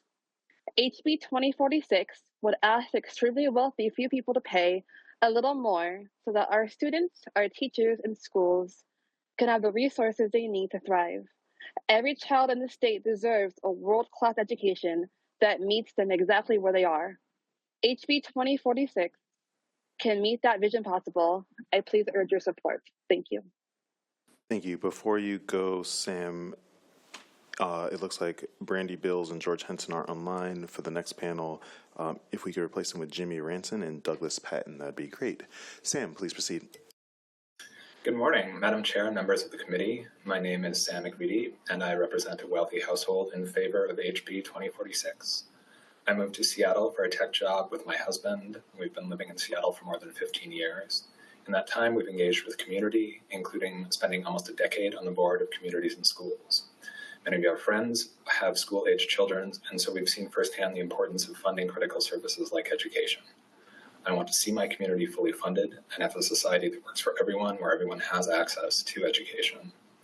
My husband and I would willingly pay this tax, and it would have essentially no impact on how we live our lives. We already feel that we have more than enough. This tax would not make us consider moving. If anything, an inability to pass progressive taxation in Washington state would make us more likely to move. It pains me that Washington continues to have one of the most progressive tax systems in the country. Please pass this bill. Thank you. Thank you. It looks like Jimmy Ranson and Douglas Patton are not online either, so if we could promote Rebecca Hewlett and Julie Dowell, that would be great. Jeff, please proceed. Jeff Pack, Washington Citizens Against Unfair Taxes. This bill is predatory, it's discriminatory, it's class warfare. Granted, it's only the assets of those super evil rich people above 50 million bucks. But you folks are like the proverbial salesman's foot in the door. Once you're in, you'll lower it, and you'll lower it again, because you've got that insatiable appetite for more money. Made worse, it's a tax on unrealized gains. So they haven't even made anything from it yet. And you're going to tax them again and again, year after year, until they finally sell it. And then when they really do sell it, guess what? You're going to tax them again. I'm sure you hear those saying, hey, you know, I'm okay with this. I want to pay my fair share. Well, my response is, why haven't you been already? The state will gladly take your money anytime you want to give it to them. And again, I'll say I really bristle when I hear pay their fair share. It's wealth distribution from those that earned it to those that didn't. But I ask you again, why in the world would I even want to stay here? Thank you. Thank you. It does not appear that David Dowell or Julie Dowell or Rebecca Hewlett are online, so we will go to Gleb Sitch, Les Bowen, and Claire Rice, who I believe are in person, so if you'd like to come up, that would be great. They will be followed by Jessica Olson, David Habib, and Brenda Valdez, who are remote. If you guys have any order that you'd like to go in, please choose so.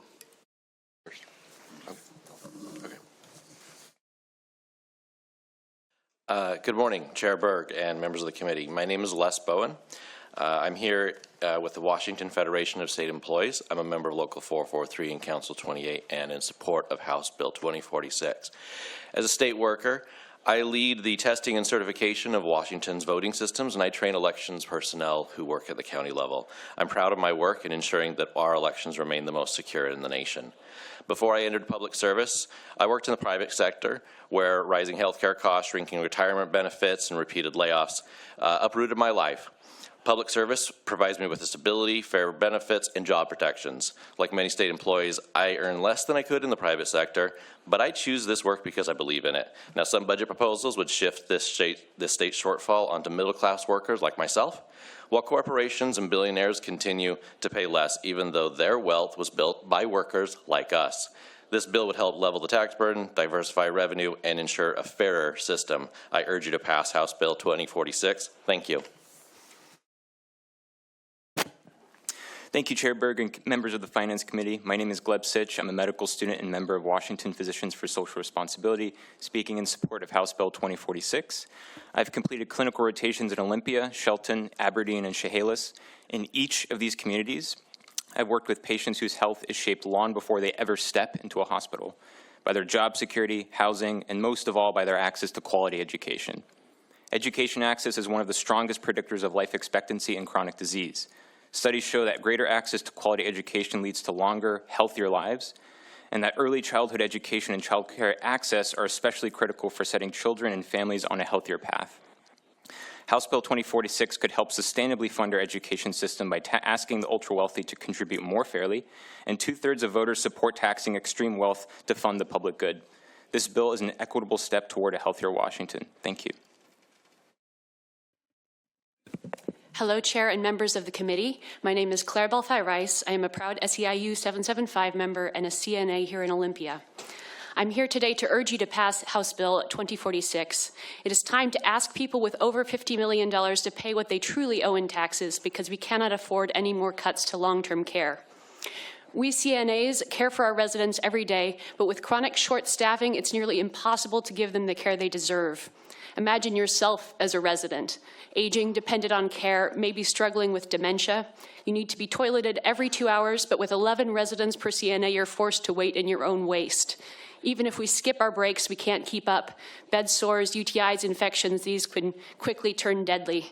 The choice in front of us is clear. For ultra-wealthy people, it's just more money. For us and our residents, it's a difference between life and death. Please do the right thing and pass HB 2046 and protect our communities. We can't afford cuts to care and other essential services. Thank you. Okay, thank you so much. So what we're going to do now is we're going to go to the next panel. We're going to, we have called a lot of testifiers online who are not online, but I want to make sure if there are folks in the audience who have signed up for 2046 and that you've already signed up online, if we have not called you and you want to testify and not provide written testimony, if you could just queue up with staff. Otherwise, we're going to go through a couple more folks online. Vice Chair Street. Our next panel will be Jessica Olson, David Habib, and Brenda Valdez. They'll be followed by Christy Thomas, Rosaline Osienbo, and Alexis Tran. Jessica, please proceed. Good morning, Chair Berg and members of the committee. My name is Jessica Olson, and I am a teacher and WEA member. I am speaking in support of Bill number 2046. I would like to thank you for introducing progressive revenue proposals. I understand that as lawmakers, you are faced with tough decisions. My school district, too, has had to make difficult budget choices. Just last Thursday, I sat in a board meeting where the proposal to cut our librarians and nurses was presented. As a second grade teacher, I am deeply concerned for my students.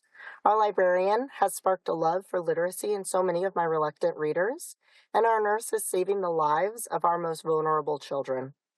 These staff cuts in our schools could have been avoided if our state were able to generate the revenue needed to fully fund our schools. I'm tired of seeing my students' learning and safety sacrificed to the greed of a small group of wealthiest citizens. In November, voters clearly stated that education and childcare are worth protecting. Please pass these proposals so our state has the funding it needs to support our schools today and for years to come. Thank you for hearing my testimony. Thank you. David, if you'd like to proceed. Thank you, Chair Berg and members of the committee for considering progressive revenue proposals. My name is David Habib, and I grew up in the Puget Sound area and attended the University of Washington. I've been very fortunate, and it is very important to me that I help make sure that Washington remains a great place to grow up, work, raise a family, and live. This means we need to continue to fully fund education for all Washington's kids. It will be devastating to the people of our state if we can't find new progressive revenue solutions to balance our budget. The financial intangibles tax will help provide the funding our state desperately needs to support our schools today and for years to come. I will willingly pay the tax proposed by HB 2046, and paying more of what I truly owe to our state school systems could never make me want to move. For families like ours, this tax would have minimal impact on our daily lives, and we would instead see future generations get the education they deserve. Thanks for your consideration. Thank you. Before we go to the final remote testifier for this panel, if we could get Kristen Eng, Lindsay Schroman-Warman, and Aaron Lee, who are in person, to come up to the chairs, that would be great. Brenda, please proceed. Good morning, members of the committee. My name is Brenda Valdez. I live in Elma. I've been a CNA for over 18 years serving my community. I have paid my taxes for over 20 years. I am here to support the tax on extreme Wall Street wealth, HB 2046, due to concerns about budget cuts. I have two sons, age 14 and 21. My oldest son is a military fighting for my country. I work long shifts, including overtime, to provide for my family, but it's still a struggle. My husband works too. I want a better, more secure future for my children. Schools is crucial for a better future. Budget cuts already essential schools program. Working families like mine pay a higher share tax, 14 out of $100, than the very wealthy, only 4 out of $100. HB 2046 affects only the wealthiest 4,300 people in the state, those with over 50 million in Wall Street wealth. Multimillionaires and billionaires should pay their fair tax. I have to pay my share of taxes. They should too. We are not asking for a payout. We are asking to fix our upside down tax structure that places the biggest burden on working families like mine. The tax on extreme Wall Street wealth will raise billions for public schools. Thank you. Thank you. Thank you. Kristen, would you like to go? My name is Kristen Eng. Here on behalf of Faith Action Network, a multi-faith statewide coalition, we stand in strong support of House Bill 2046. At a time when working families across our state face rising housing costs, underfunded schools, and barriers to health care and child care, this bill is a powerful step towards economic justice and community resilience.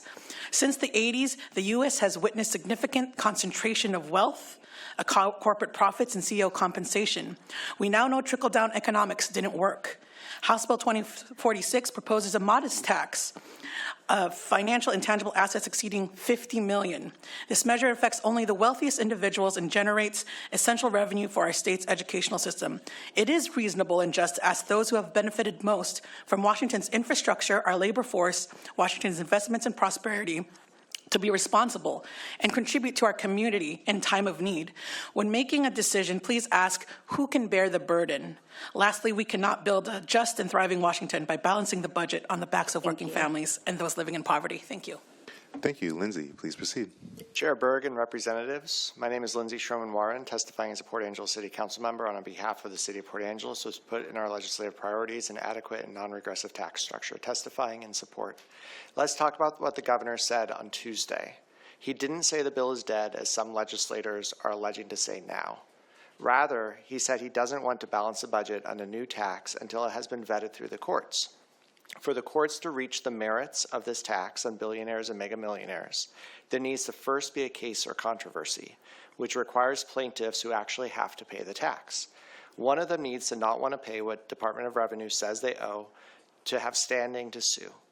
We need those few thousand billionaires and mega millionaire taxpayers as prospective plaintiffs, and they cannot be plaintiffs until the legislature passes this bill. So please pass this bill. The sooner the better. Thank you. Thank you. Aaron, please proceed. Good morning, Chair Berg and committee members. My name is Erin Lee. I live in Seattle, but I actually grew up in your district, Rep Springer. I'm here in support of HB 2046.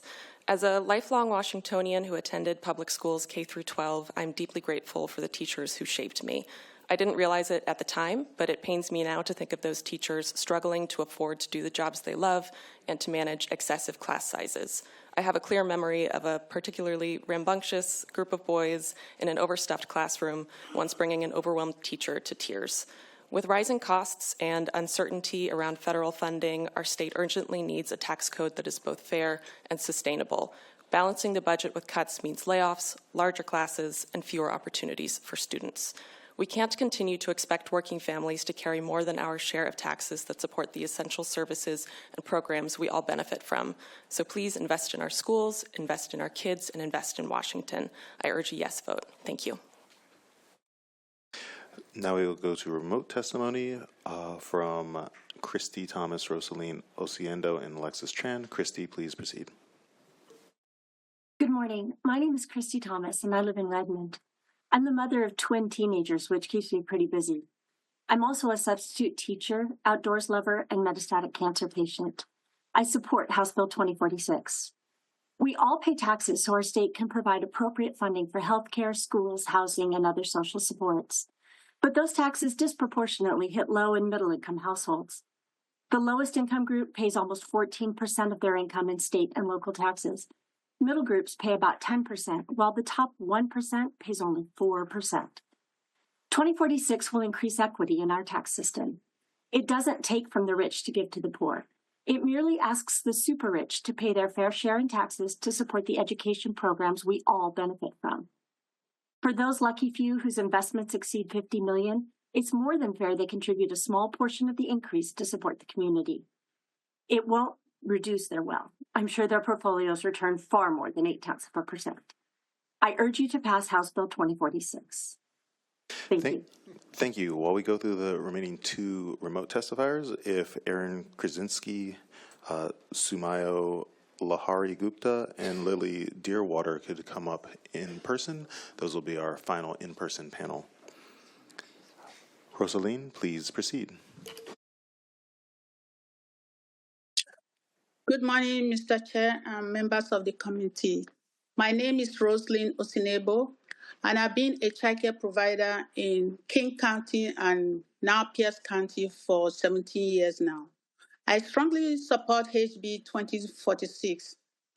As a single parent, I face the challenge of balancing work, childcare, and education, and I understand the importance of access to quality care. With support, I was able to open my childcare program to ensure my children were prepared for kindergarten.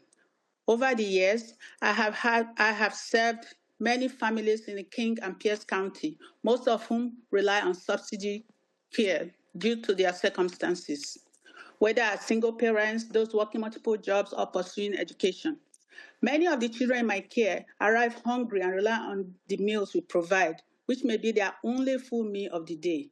Additionally, many children have developmental disabilities that require individualized support to get them ready for kindergarten. Childcare is an essential service, and I urge you to please support HB 2046 to help fund these programs. Thank you. Thank you.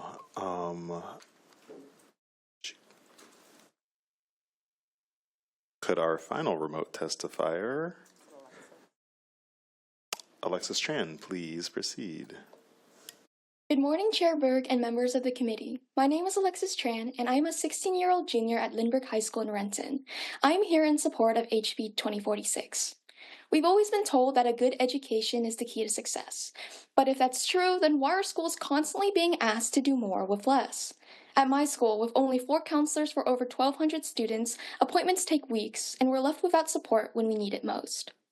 With an additional 15 million cuts to my school district next year, things will only worsen, with larger class sizes, disappearing music and art programs, and zero funding for ethnic studies. It doesn't have to be this way, though. As the state with the second most regressive tax system, it's time for the wealthiest to contribute what they owe. By passing the intangible assets tax, we could raise billions for our public schools, funding counselors, smaller class sizes, and special education programs. That's the least we deserve. Thank you, and I urge you to vote yes on House Bill 2046. Thank you. Aaron, if you'd like to proceed. Yes, good morning, Chair and members of the committee. Aaron Chizeski with Food Lifeline, the Feeding America partner serving Western Washington. For my testimony, I will share the thinking and perspective of a hunger relief organization whose mission is feeding people facing hunger today and working to end hunger for tomorrow. Food Lifeline's public policy platform invites us to consider measures that promote equity and fairness in Washington's tax code and create more opportunity for community investment. We believe that tax policy plays a key role in the level of economic justice and well-being that people experience, and that it is important to advance tax code that creates the racial and economic justice necessary to end hunger. For these reasons, we support this bills and others that can achieve the same. Thank you. Sumayo, please proceed. Good morning, Madam Chair and members of the committee. My name is Shoma Lahiri Gupta, and I am the Immigration Advocacy Manager for One America, a statewide immigrant rights organization in Washington, testifying today on behalf of the organization and in support of House Bill 2046. Our immigrant and refugee communities in Washington state have been consistently paying taxes to help fund crucial programs in our state, many of which they are unable to take part in themselves. Immigrants in Washington state paid a total of over $22 billion in taxes in 2023. However, due to the upside-down nature of Washington's tax structure, our immigrant and working-class communities are dealt the brunt of the tax burden to fund our crucial programs that we all rely upon. Many of these programs are still underfunded as well. Asking those with the least to contribute the highest share of their income in state and local taxes has never been sustainable. This bill is a real solution to sustainably generate billions in new progressive revenue to support the communities now into the future. I urge you to vote yes on HB 2046, and thank you for your time today. Thank you. Lily? Thank you, Chair Berg and members of the committee. My name is Lily Deerwater, and I manage the Economic Inequity and Health Program at Washington Physicians for Social Responsibility. I'm here to testify in strong support of HB 2046. HB 2046 provides an equitable way to fund education, which is essential for the health of our communities. Education is strongly associated with life expectancy, reduced chronic disease, and improved mental health. Education shapes the lives of children across our state and helps to create healthy families and communities. Every dollar that's not raised in new revenue this session is a cut to the programs that matter for our health, such as housing, healthcare, and of course, education.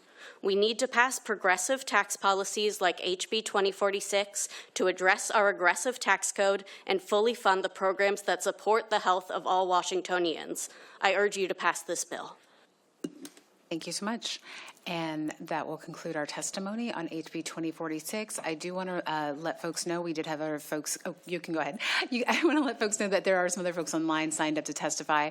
You can go ahead and present testimony, written testimony to the committee, but we are going to close the hearing on House Bill 2046 and open the hearing on House Bill 2049 with a briefing from Rochelle Harris. Thank you, Chair Berg. Today, James Mackiston is with us from Appropriations to begin the briefing on the K-12 portions of this bill. Thank you so much. Welcome, James. Thanks. Good to be here. James Mackiston, nonpartisan fiscal staff to the Appropriations Committee. I'll go over the revenues that go directly to school districts, including the state appropriations sent to districts, and I'll turn it over to Rochelle to cover revenues that come directly to the state and to other local governments other than school districts. First, I'll talk a little bit about enrichment funding. Enrichment levies can be approved by voters within a school district as a property tax for enrichment beyond the state's program of basic education. Enrichment levy authority is capped for school districts. The maximum levy authority a district may levy is a lesser of $2.50 per $1,000 of assessed property value in the district, or $2,500 per pupil. An exception is made for districts with above 40,000 students, which at this time includes only Seattle, who may go up to 3,000 per pupil. Those per pupil limits are increased annually for inflation, and they have been since 2020. And in 2025, the limit is currently 3,247 for districts with less than 40,000 students, and 3,897 roughly for districts with more than 40,000. To address differences in property values between districts that affect their ability to levy funds, the state also provides local effort assistance funding to districts, which is also outside the state's program of basic education and must be used for enrichment purposes. Under the current formula, the district qualifies if its levy collections under an assumed rate of $1.50 per $1,000 of assessed property value is less than $1,550 per pupil. That amount is also increased annually for inflation, and the 2025 per pupil limit is approximately $2,019. If the district levies a tax rate less than $1.50, the maximum LEA amount is prorated. Allowable enrichment activities are defined in statute and are considered outside the state statutory program of basic education. Another aspect addressed in the bill is special education, and state funding is provided to support special education students primarily on an excess cost basis. The state formula takes the average amount provided per student for basic ed in each district and multiplies it by an excess cost multiplier. The number of students that can generate funding through this multiplier is limited to 16% of total district enrollment. There is funding available through the special education safety net for districts that exceed the 16% enrollment cap and are in communities impacted by large numbers of families eligible for special education, such as communities with group homes or near military bases. A special education student generates both a basic ed amount and an excess cost amount. A portion of their basic education amount is redirected to the special education program for its dedicated use based on a percentage referred to as the least restrictive environment percentage, which represents the time outside a general education setting. Roughly 25% of the general education amounts generated by special ed students are redirected currently using that percentage. Backing up a little bit to the general school funding, to determine funding allocations for the state's program of basic education, a prototypical school formula is used, as well as other program-specific formulas defined in statutes. The formulas include statewide salary allocations necessary to hire and retain qualified staff. Minimum salary allocations for school districts and staff are adjusted for regional differences in the cost of hiring. And based on eligibility, students may generate additional funding through programs such as the Transitional Bilingual Instruction Program and the Learning Assistance Program, in addition to special education. Turning to the bill and the school district impacts, there are 4 policies adopted in the bill that relate directly to school districts. First, the maximum per pupil limit for enrichment levy purposes is increased beginning in the 2026 calendar year. It's increased in 2026 for all districts by $500 above inflation. And then from 2027 to 2030, it's increased for districts with less than 40,000 students, so any district other than in Seattle, by an inflation enhancement of 3.33 percentage points added to inflation.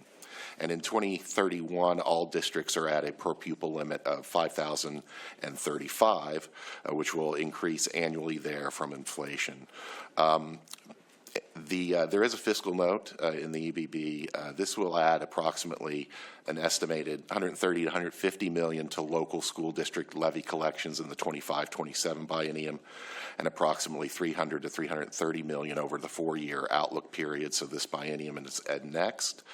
Based on current voter-approved levies, collections could be substantially higher if voters approved higher amounts up to the new levy authority.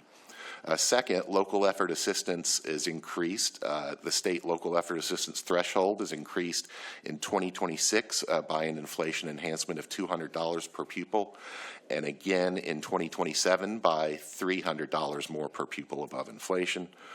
It's increased above inflation again by $200 per pupil in both 2030 and 2031 calendar years. In the operating budget bill that passed the House earlier this week, $217 million was included in the 25-27 biennium for this policy, and $610 million over the 4-year outlook period, with the 2030 and 2031 increases. About $540 million is estimated to be added in the 29-31 biennium, though projections are subject to change based on enrollments, changes in inflation, and changes to assessed property values. The third policy, the special education 16% enrollment limit, is removed beginning in the 28-29 school year, and $82.3 million in fiscal year 29 is assumed in the House-passed operating budget. Additionally, the amount redirected from general apportionment to the special education program for special education students is changed from using the least restrictive environment percentage to a uniform percentage of 30% for all school districts. This doesn't have a state fiscal impact, but it will shift funding from general education to special education programs within district budgets. And finally, on the school district side, the superintendent of public instruction is required to convene a K-12 funding equity work group to analyze options for revising K-12 formulas to be responsive to economic, demographic, and geographic differences. OSPI is authorized to contract with a higher education entity or a public nonpartisan research entity to support the work group's analysis. And you can see in the bill report requirements pertaining to work group composition, analysis, and proposed options. The superintendent must report by November 1st, 2025, and annually thereafter through the end of 2027 on work group progress and any proposed options to address system and resource equities, needs across jurisdictions, potential adoption of student weights, and metrics to monitor equitable access to resources. Any option or group of options proposed by the superintendent must not exceed the amounts provided by the additional state property tax revenues generated under the bill when combined with other other K-12 funding increases in the bill. And with that, I'll turn it to Rochelle to discuss state and local non-school district revenues. Thank you so much, James. I'm turning to the portion of the bill that the committee will be very familiar with. The annual growth of the regular property tax levy revenue is limited to 1% generally, in addition to an additional amount based on the prior year's levy rate multiplied by the increase in assessed value from certain add-ons, such as new construction. This revenue growth limit is a limit on the amount of revenue that can be collected by districts year over year, including the state property tax. And all regular local property taxes. It does not apply to the local effort assistance levies for schools. As James was just talking about, these are considered excess levies that require voter approval. The bill before you increases the revenue growth limit for state and local property taxes to be a limit factor of 100% plus population change and inflation, with a limit of 103%. It requires the Department of Revenue to provide county assessors with the limit factor annually by September 1st, as well as county assessors determining how the limit factor applies to various taxing districts by October 1st each year and notifying those districts. There is a fiscal note, as James already alluded to. The state portion is estimated to generate $200 million in the first biennium and $618 million in the second. That's a four-year total of $818 million. And as you know, this is dedicated to support common schools. Local jurisdictions, not including schools, will see an increase of $236 million in the first biennium and $741 in the second, for a four-year total of $977 million. And that concludes our remarks. Thank you so much. We've got a couple of questions. Representative Jacobson. Thank you, Madam Chair. And I just wanted to say to James, I appreciate your work. I've never served on an education committee, and it is very complicated, so I appreciate the detailed briefing. Do you agree, Madam Chair? Representative Jacobson, I agree. Thank you so much, James, for that briefing. That was absolutely wonderful. Glad you said that. Representative Orcutt. Thank you, Madam Chair. Rochelle, we've talked a little bit in here about the 1% limit versus 3% population, inflation, but there's another factor in there, and it's called bank capacity. If a local jurisdiction has any bank capacity, what is the process for them to utilize that? Is that a councilmanic vote, or would that have to go out to a vote of the people above the 1% currently? Currently, I believe that is a councilmanic decision, and that would not change under this bill. Thank you so much. And I do have a question. So, Rochelle, just for clarification, is the statutory constitutional, is the constitutional cap of 1% removed or touched in any way by this bill? No, this is a different and distinct 1% limit. This is the limit on the revenue that is collected year over year. The constitutional 1% cap can otherwise be understood as a $10 limit, and that's a limit on the total rate that can be imposed on any given property. Thank you so much. Representative Orcutt. Thank you, Madam Chair. So the property tax that would be raised under this would go to common schools. Currently, about 18% roughly of our total state tax collections are from property tax, yet roughly 50% of our expenditures are. Is there anything in here that says when this $200 million is added, that $200 million or some other amount will not be taken out from other revenue sources that are currently going to schools? In other words, is there any non-supplant language in here?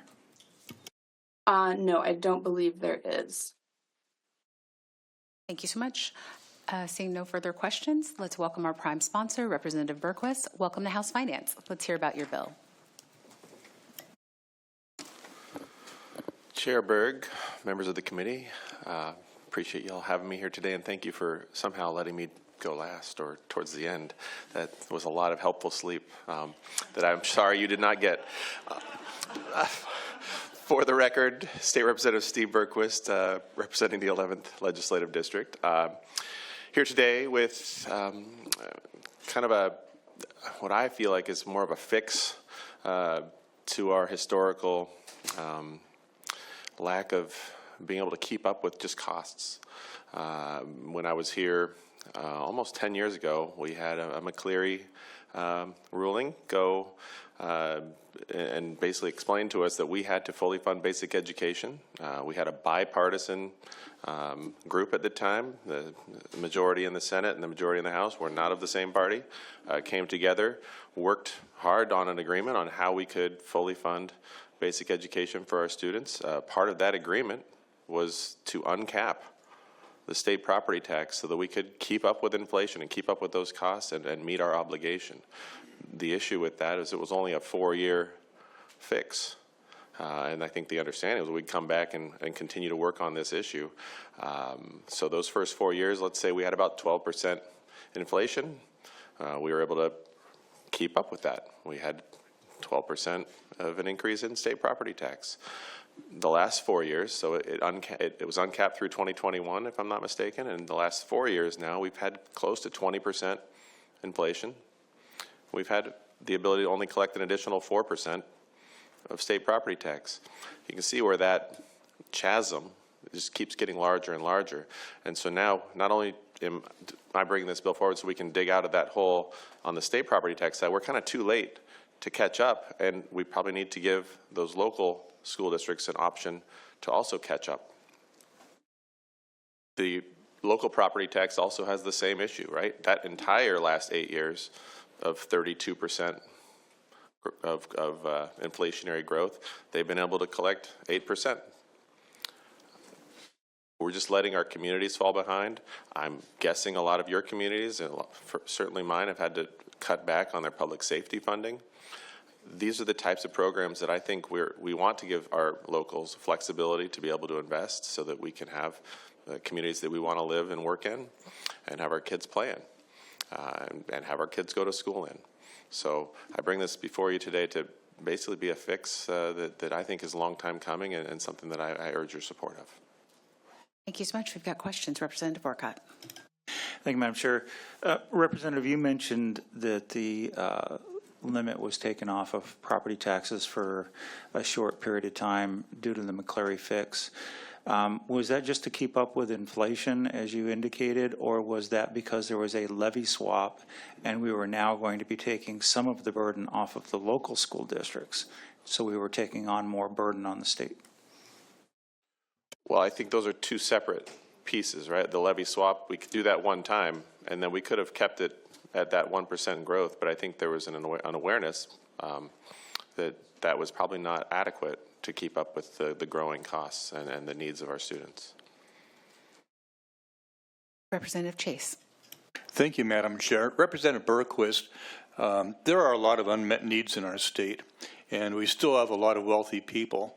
It reminds me of that phrase, from each according to their ability, to each according to their need.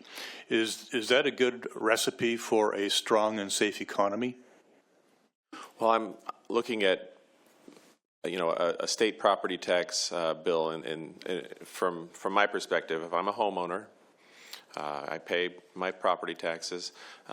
My hope is that this community that I own a property in, that I live in, have schools that I can really feel like I want my students, my kids to attend. And if I'm looking at $1,000 property tax bill, state property tax right now, and next year it would go to $1,010, but the cost for my teachers, my school is actually $1,030. Feel like I'd want to spend that extra 2%, that extra $20 to go towards my kids and my families, the students in my community. We're not looking at uncapping the state property tax, but staying within a reasonable inflationary number is what I think, at least talking to my neighbors and people in my community, that they feel the same way. Thank you. Thank you so much, Representative Jacobson. Thank you, Madam Chair. So are you aware that we have more than doubled our state budget in the last 10 years, and that has more than surpassed inflation? Did you think about ways that our state budget could help these localities meet their obligations rather than allowing them to sort of be hijacked into increasing their growth rate by 3% to fund important local projects? Well, I appreciate the question, but part of the reason our state budget has grown is because we did take on a lot of that burden from the locals to pay for schools, thanks to McCleary. So that swap increased our budget pretty significantly. Our focus on workforce development and our focus on making sure we have working connections childcare for families that would like to go back to work, our focus on an entitlement for college grant scholars.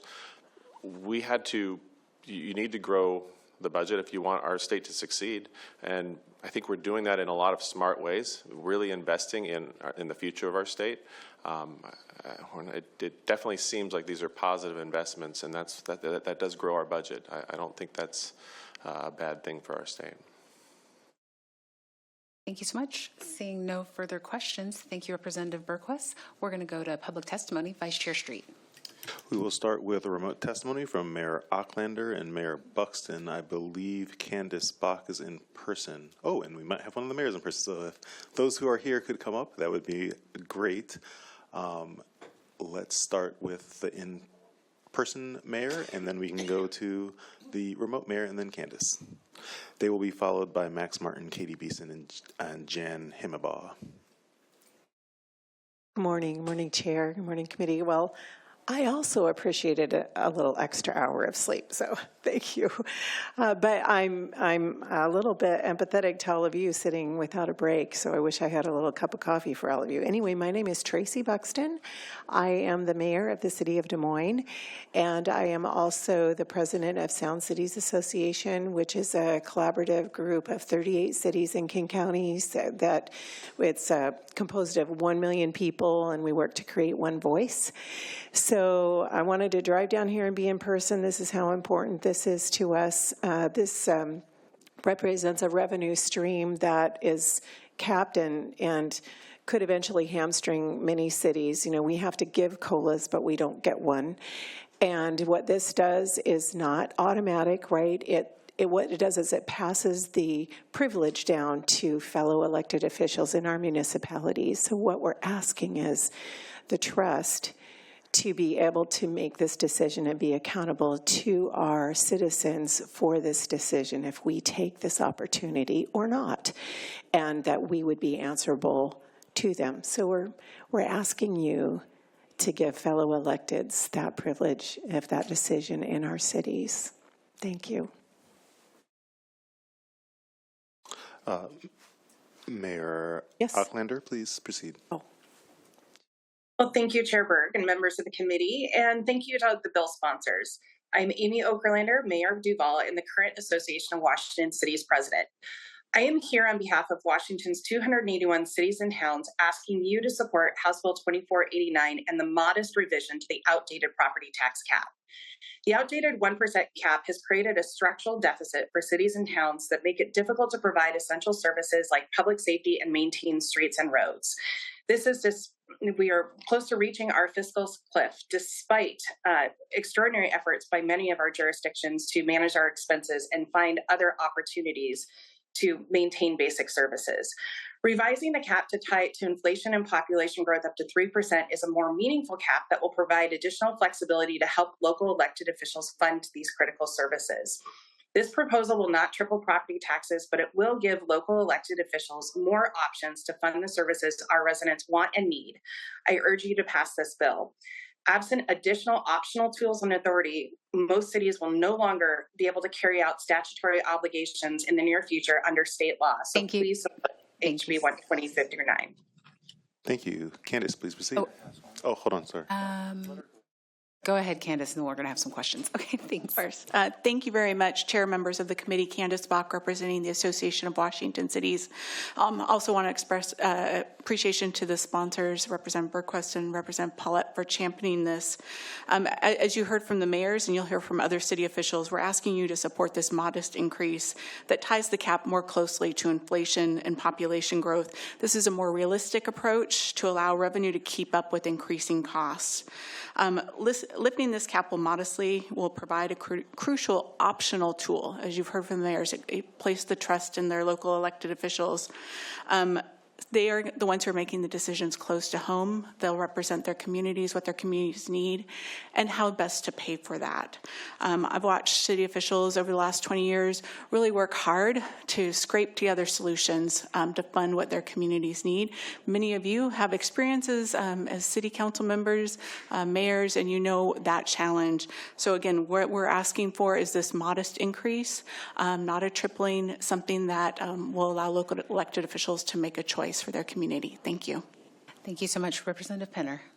Thank you, Madam Chair. And Mayor, did you say you were Mayor of Des Moines? Yes. I noticed in August 2024, Des Moines had a property tax levy that failed 55-45. Is that correct? Yes. Okay. I think Allow me to comment on that. Yeah. Yes. I know. I've been asked that question before, like, well, did you go out to your community? And as you all know, our tax code, I just learned something new out in the hallway right before I came in.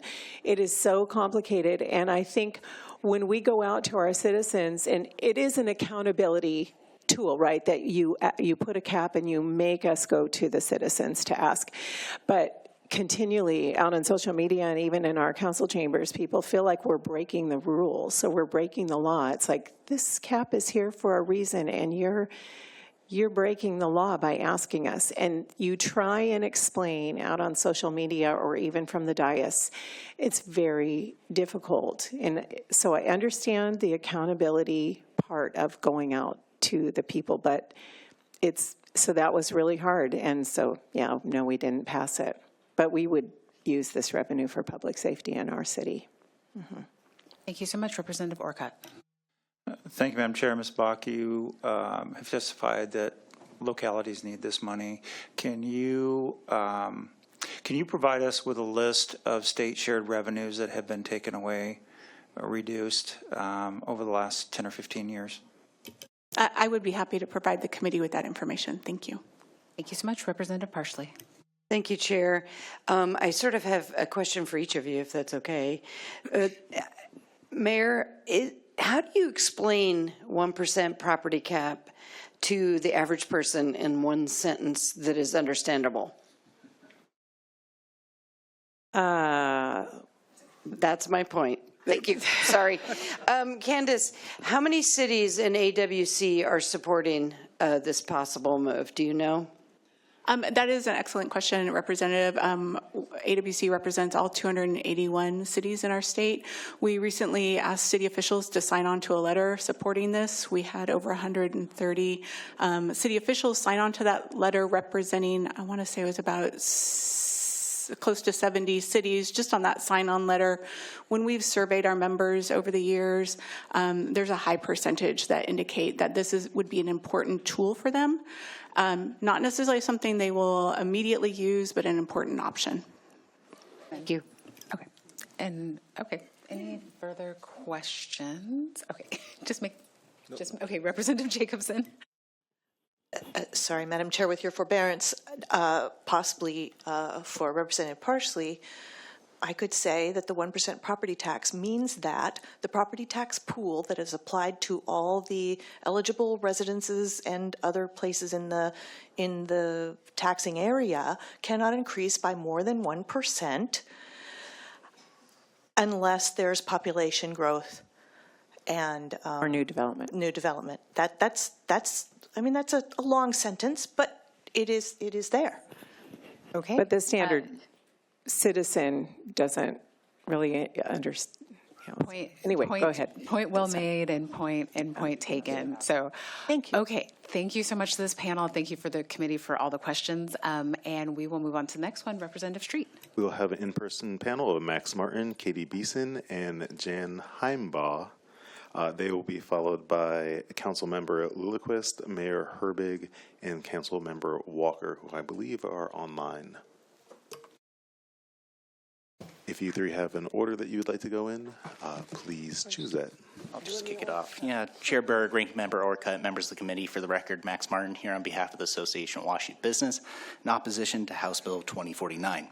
According to the Tax Foundation's 2014 State Business Tax Climate Index, Washington ranks 6th overall in the nation. Today, Washington ranks 45th. Washington also ranks 46th in the nation for housing affordability, according to the U.S. News and World Report. HB 2049 runs the risk of moving us even further down those rankings. Our businesses play a key role in funding the critical services we all rely on. The Council on State Taxation shows us that our Washington businesses pay nearly 50% of all state and local taxes, which is significantly lower than our West Coast neighbors, Oregon, who pays less than 39%, and California, who pays less than 43%. Adding to this burden could drive employers and jobs out of the state and our local communities. Please vote no. Thank you, Chair Berg and members of the committee. For the record, Katie Beeson here on behalf of the Washington Food Industry Association, opposed to House Bill 2049 today. Our association of members actually made a tough and unique call this year and decided to support a local tax option in House Bill 2015, which gave local jurisdictions the ability to increase local use and sales taxes, specifically for public safety. It is the first time we've ever supported taxes, and it was a really big deal, but it showed how desperate our members are to address public safety measures. Unfortunately, this bill, we believe, goes a little bit too far in terms of increasing potential taxes on our stores. One of our local convenience stores shared that in 2024, his property taxes went up by 16%. And so we have concerns about property taxes in general and how they're tied to assessed value. And so at this time, we're not supporting property tax increases and believe there are other options for localities to increase revenue for public safety measures. Thank you. Thank you. Good morning. My name is Jan Heimbaum here on behalf of the Building Industry Association of Washington, here in opposition to House Bill 2049. No big surprise, I'm sure. Right now, only 20% of Washington families can afford the median-priced house in Washington State. That's atrocious, and adding to property tax factors into the ability to qualify for mortgages and own a home and build wealth across our state. And we think that should be a bigger opportunity for more people. We also agree that lots of the things that we talk about funding with property tax are important, public safety and schools, but that means if they're important to the community, they should be voting on those and making that choice individually in their communities and voting on those increased property taxes higher than the 1% growth rate so that they can choose what they want to spend on. Local governments have that opportunity to do it now. They rarely take that opportunity, but those things are important for the people to be able to stay in their homes and purchase homes and build wealth. Thank you. Representative Jacobson. Thank you. This question is for Max. You're talking about going from 6th in, I think, business climate to 45th. Can you, the two times you said that, I didn't quite understand what you meant. Thank you. Yeah, so over the 10-year span, we dropped from 6th overall in the nation to 45th overall in the nation. I would be happy to follow up with the committee with that resource. Yeah. Our next panel will be Councilmember Lilliquist, Mayor Herbig, and Councilmember Walker. They will be followed by Tim Eyman and Dakota Manley, who are in person. So if you guys would like to come up to the table and get set, that would be great. Councilmember Lilliquist, please proceed.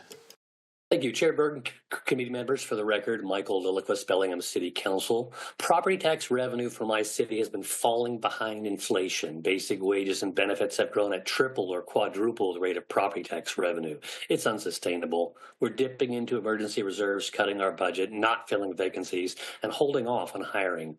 Lagging revenues would be difficult enough for simply maintaining the same level of service as in the past. But our residents expect us to meet today's growing challenges. And so Bellingham created the homeless outreach teams and community courts to handle cases based on mental illness and substance abuse. We had parks in neighborhoods that were historically neglected and underserved. We created alternative response teams to handle crisis calls when it's not necessary to send the police. We provide critical seed money for affordable housing projects. My constituents are looking to the City of Bellingham to not simply stand still as problems grow.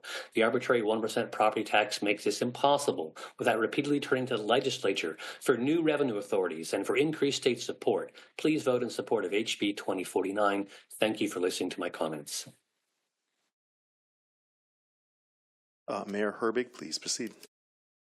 Good morning, Chair Berg, Ranking Member Orcutt, and committee members. I'm Nigel Herbig, Mayor of the City of Kenmore. I'm testifying in support of House Bill 2049. Kenmore is primarily a bedroom community with a limited retail base, which means our largest source of revenue, 36% of our operating budget, comes from property tax. Since over a third of our operating budget can only grow by 1% a year, but inflation is almost always higher, we're continuously faced with tough financial challenges. Every budget cycle, we make difficult decisions about what we can afford, and our ability to maintain city services is constrained. We either have to increase more aggressive taxes, such as utility taxes, or we have to make cuts to our operations. In order to maintain the services that our residents expect, we have been forced to raise these more regressive revenue options. House Bill 2049 does not impose a mandate. It provides a local option. It gives city councils the ability to consider adjustments based on their needs of their residents, ensuring that decisions are made transparently and with public input. Any change would require a vote by local elected officials who are directly accountable to their communities. We urge you to support House Bill 2049 and trust local governments to make the best decisions for people they serve. Thank you. Thank you. Councilmember Walker, please proceed. Thank you. Good morning. I'm Tacoma City Council Member Christina Walker. I'm here today to support House Bill 2049. Tacoma, like many cities, faces a persistent structural budget deficit. Our residents rightfully expect more from their local government. As a council member, I hear concerns daily for the need for faster emergency response times, improved roads and sidewalks, more affordable housing. We work hard to stretch every dollar, but the reality is that the needs far outstrip our current resources. This structural deficit forced us to make painful cuts in this year's budget, reducing vital services and laying off valued employees. A key driver of this funding gap is an outdated and arbitrary tax limitation that has made it impossible for our budget to keep pace with inflation. While expenses have risen by an average of 3% annually, this law has capped our property tax revenue increases at just 1% for the past 24 years. The compounding effect of this limitation has dramatically widened the gap between our resources and our community needs. HB 2049 offers a solution, and I urge its swift passage. Thank you so much for your time. Thank you. We have, before we go to our in-person panel, we have a number of other folks who are signed in con and also in person. I'm going to call them. I assume they're not here given the number of people I see here, but let's first try and see if they're in person, and then we'll try and find them online. So Dave Larson, Jennifer Antoine, Gordon Hines, Kathy Vandegraff, Hannah Moma, Wendy Robbins. Yes, please, if you're here, then please join this panel. Candy Hoaxbergen, Lori Williams, Roberto Moll, or Callie Erickson. Looks like we have one of them in person. Thank you for joining. And then we'll try and find those folks online. Tim, if you'd like to proceed. Tim Hyman from Bellevue. Every argument you've heard was made, and 60% of voters passed this protection. Same arguments made. 89% of legislators and Governor Gregoire reenacted it. Tripling the amount that state and local governments can raise property taxes every year will tax people out of their homes. It is vicious and unmerciful. We're talking about 43,000 citizens signed in against this. This protection has always included a safety valve. Each government gets an automatic increase every year, and if they want more, they have to ask the voters' permission. And it's insulting to say that the voters don't understand when a government asks them for more money. When they say no, it isn't because they're confused, it's because they can't afford any more. Liberal voters in liberal counties and cities consistently okay higher increases, and conservative counties and cities make do with existing revenue. This law has worked for 24 years, and without it, housing will become even more unaffordable. Don't triple property taxes. Listen to those 43,000 citizens. Thank you for your consideration. Thank you. Dakota, please proceed. Good morning, Chair and members of the committee. My name is Dakota Manley, representing the Washington State Young Republicans and our opposition to House Bill 2049. This bill, yet again, fails to address the wasteful spending, and the issue isn't a shortage of money, it's poor prioritization. Being a finance committee, I'm sure numbers are a major focus point. Then listen to the numbers of taxpayers who have 3 times overwhelmingly opposed the various property tax increase bills. With Senate Bill 5798, it was 43,153 cons to just a little over 2,000 pros. For House Bill 1334, it was 12,000 to 200 pro. And now, for this one, we have 16,029 signed in con to only 2,183 pro. When is the legislature going to stop introducing property taxes and listen to the people who are saying no? Stop trying to kill the American dream of home ownership and please vote no. Sir, please proceed. Chair Bergen Committee, I'm Dave Larson, a school board director in the Tukwila School District, testifying con on the school levy lid LEA portion of HB 2049. The bill would go counter to McCleary and push more of education funding back to the local level. This would be inviting another lawsuit. The Tukwila School District serves one of the highest percentage of students from low-income families in the state and does not get LEA. Increasing taxes for those families is not equitable. Increased state funding should go to lap high poverty as proposed in Senate Bill 5120, which is student need focused rather than all to LEA, which is district focused. The state has one of the most regressive education funding systems in the country, in that more student funding goes to low poverty districts than to high poverty districts. This bill as it exists would not materially improve that situation. Thank you. I think we have a question. Representative Orcutt. Thank you, Madam Chair. Just going to ask the panel. The fact that local governments and state government already gets to add new growth, new construction, does that further concern you about this piece of legislation, that it double accounts for population growth? It does. When the initiative was originally designed, it made sure that new construction, improvements, annexations, voter-approved levies, property valuation increases, no limits on all the other revenue sources they had. There was just one area the voters wanted to have some level of control over, and it has become the new normal. It is what all these governments are now become accustomed to. I know it's frustrating when the voters say no to giving you more money, but at the end of the day, they are the ones who are going to have to pay it. And if you can't convince them that an increase is necessary, you shouldn't end run that and say, well, you voted no, so let's cheat, get the legislature to allow us to do it unilaterally. Appreciate your consideration. Thank you so much. Vice Chair Street. Our next panel will be Adam Aguilera, Christine Twiss, and Emily Willard. Adam, if you'd like to proceed. Go ahead, Adam.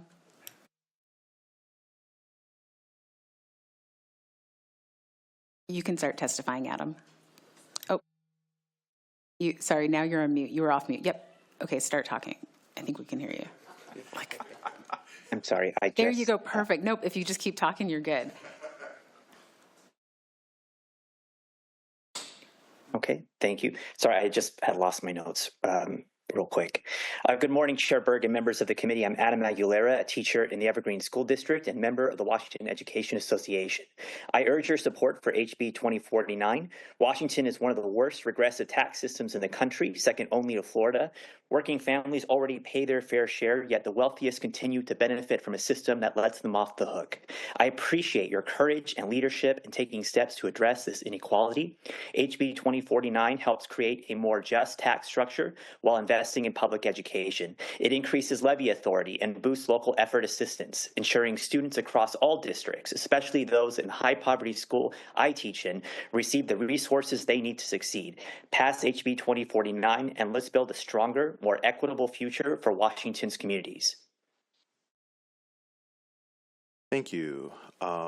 Christine, if you'd like to proceed.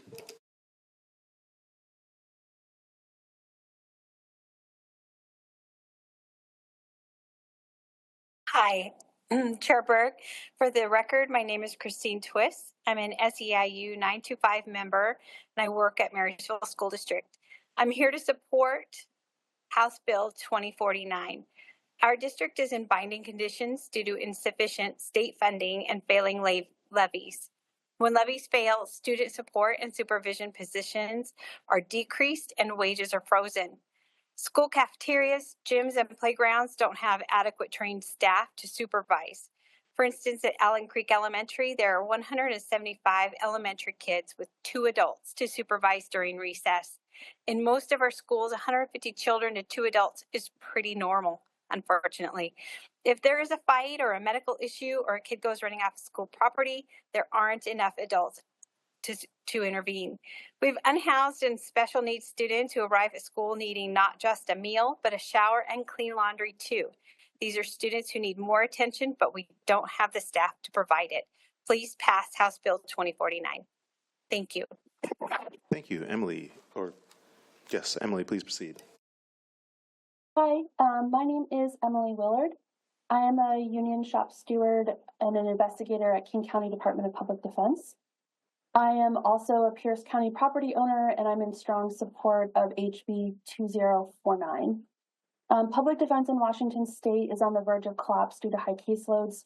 Attorneys in my office face a false choice of work on cases until you burn out or leave the profession altogether. And we already have a serious shortage of attorneys in the profession. I was just moments ago talking to a coworker about the lack of hope and not seeing a light at the end of the tunnel. We love this work, but we don't see a future for ourselves here. We need help. In the last 2 years, we lost 48% of the attorneys in my office. Each exodus left behind a high number of unrepresented indigent clients for the next attorney to deal with. Defendants rot in custody and victims wait anxiously every time a defense attorney must be replaced. We need funding to hire more attorneys and non-attorney staff. Caseloads are crushing public defenders. There is no relief in sight, in part because of the arbitrary cap on property taxes set 20 years ago. Washington's criminal courts will collapse without revenue. HB 2049 is a sorely needed improvement to help counties meet the needs of the residents. I want our public institutions to function and be well-resourced to do our jobs. Please advance HB 2049. Thank you. Thank you. We do not have Jennifer Antoine, Gordon Hines, Kathy Vandegraff, Hannah Moma, Wendy Robbins, Candy Hochsenbergen, Lori Williams, Roberto Mall, Callie Erickson, Julia Groton, Mary Hill Drury.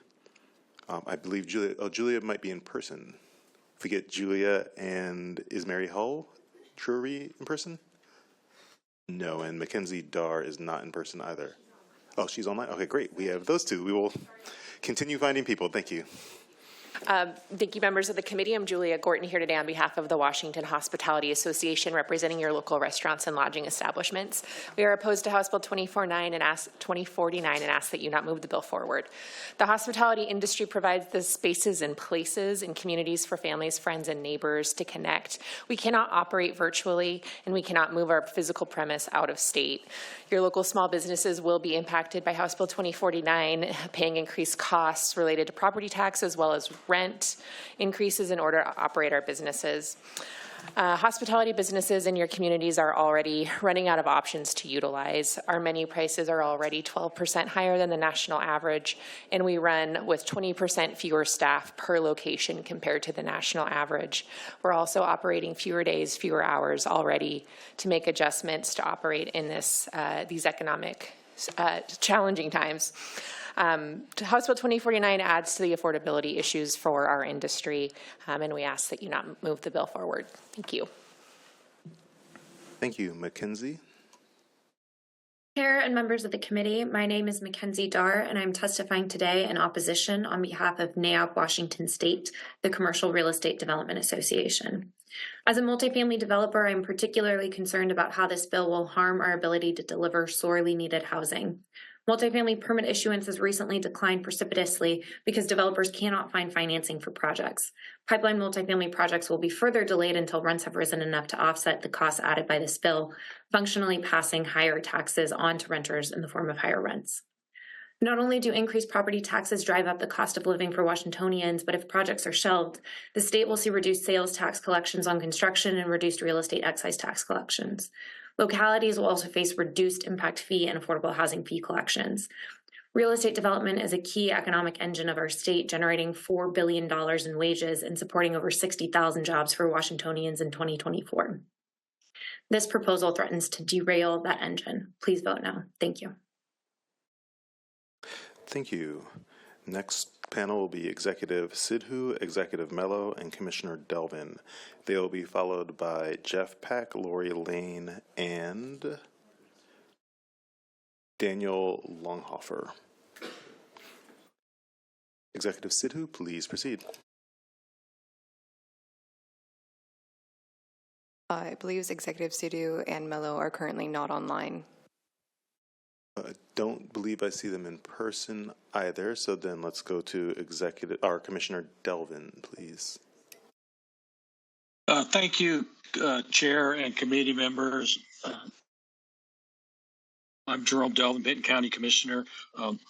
We have not taken this 1% for many years. Every now and then we will take it, but our current budget, it came to around 300,000. 300,000 doesn't make much of an impact when you have almost a $400 million budget. So we typically don't take that 1%, but options are good. We've taken the 3%, 0.3 cents for sales tax for public safety. We've taken the 0.1% for mental health tax.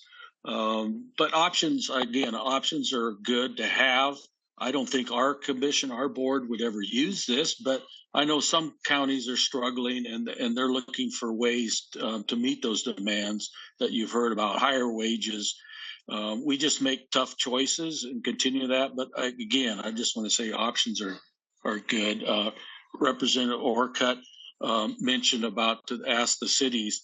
You know, we try to meet all the mandates that the legislature have put on us for OPD, the courts. That's our struggle, is to meet those demands. If we can get more help from the state legislature on Office of Public Defense and such, I think, we'd be okay.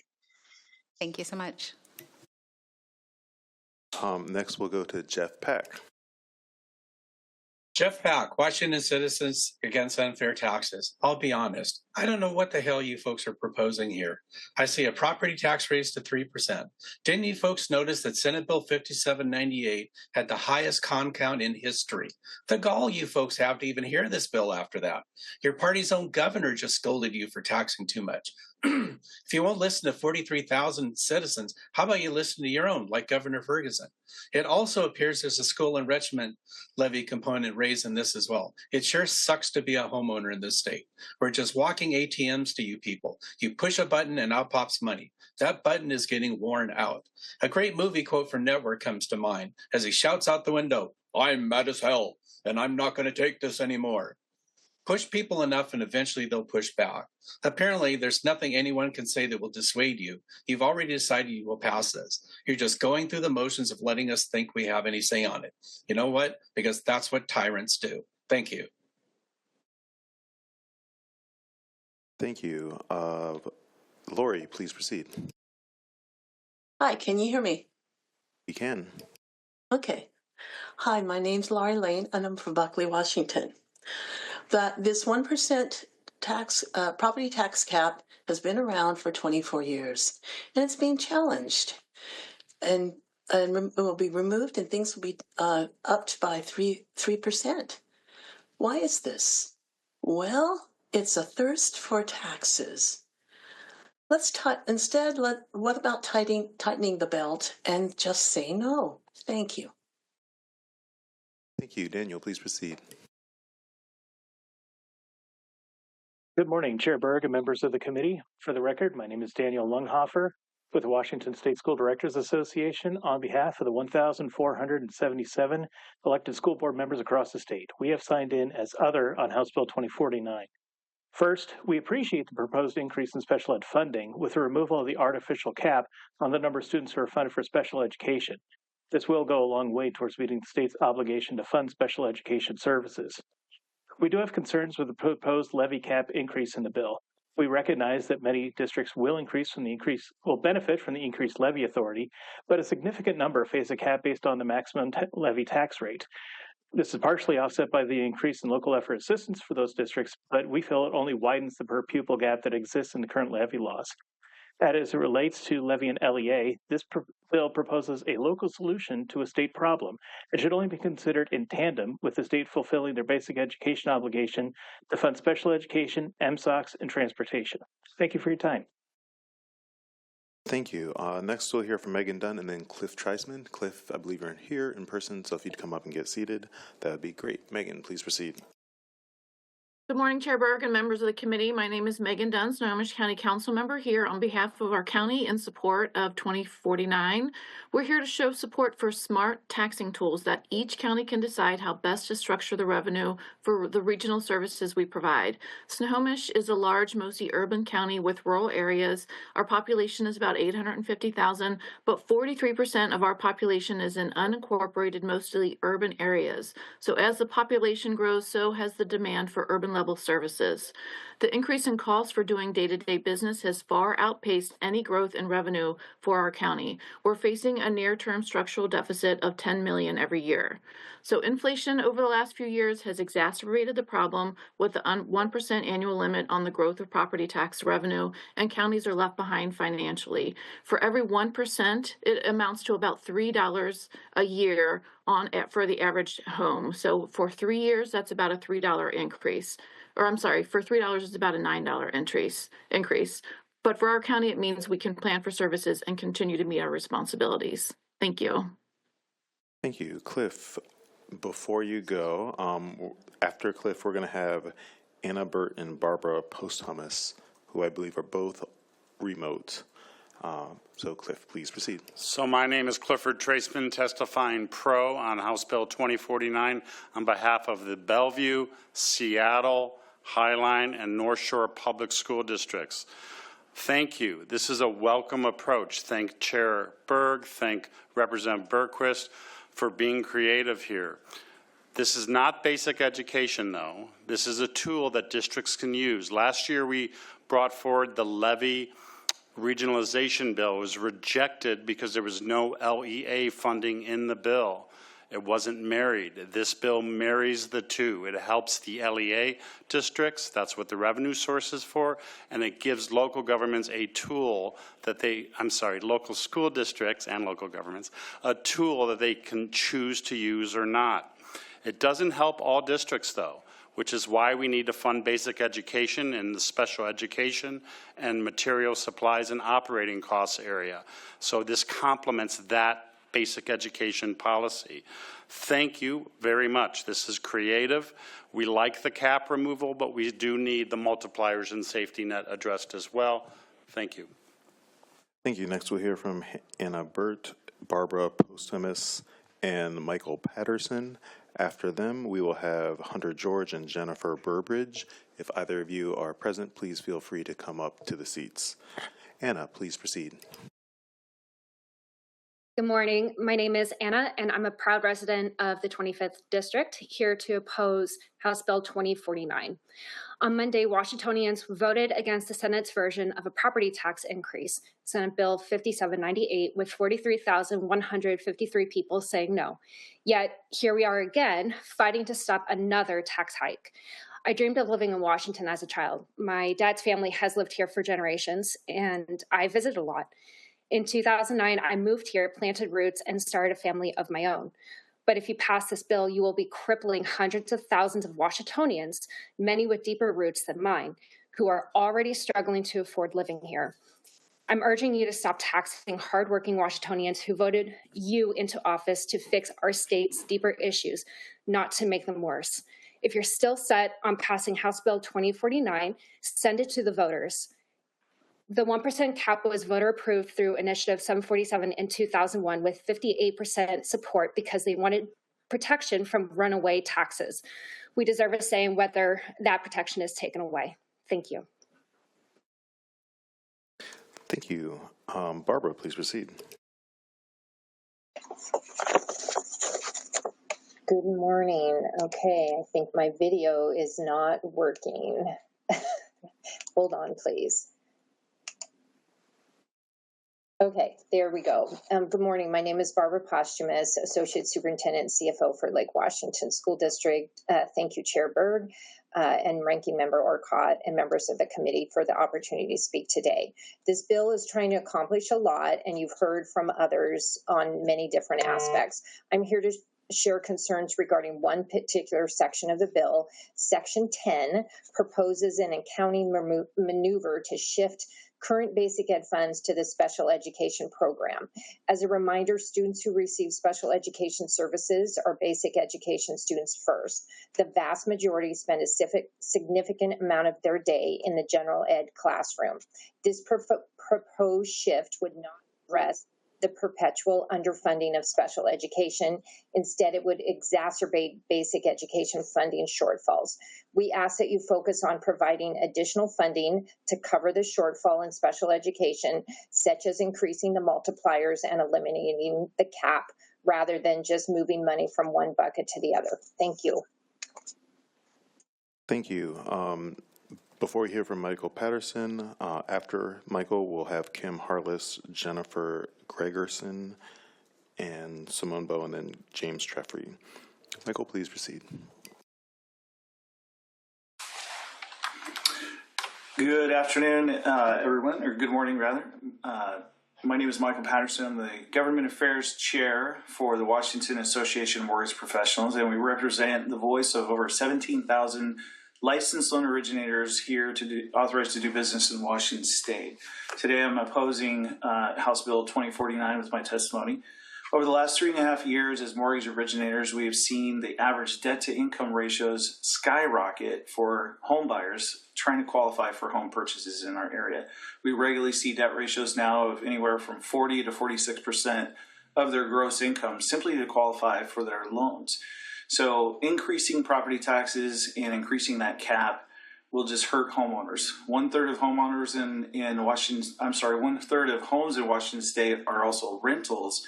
And so estimation of 1.2 million renters in Washington State could also be impacted by that as well. So we do urge you to reject House Bill 2049 and focus instead on policies that increase inventory and expand access to homeownership, not make it harder. Thank you for your consideration. Thank you. Jennifer Rivers is not online, so we'll go to Hunter George.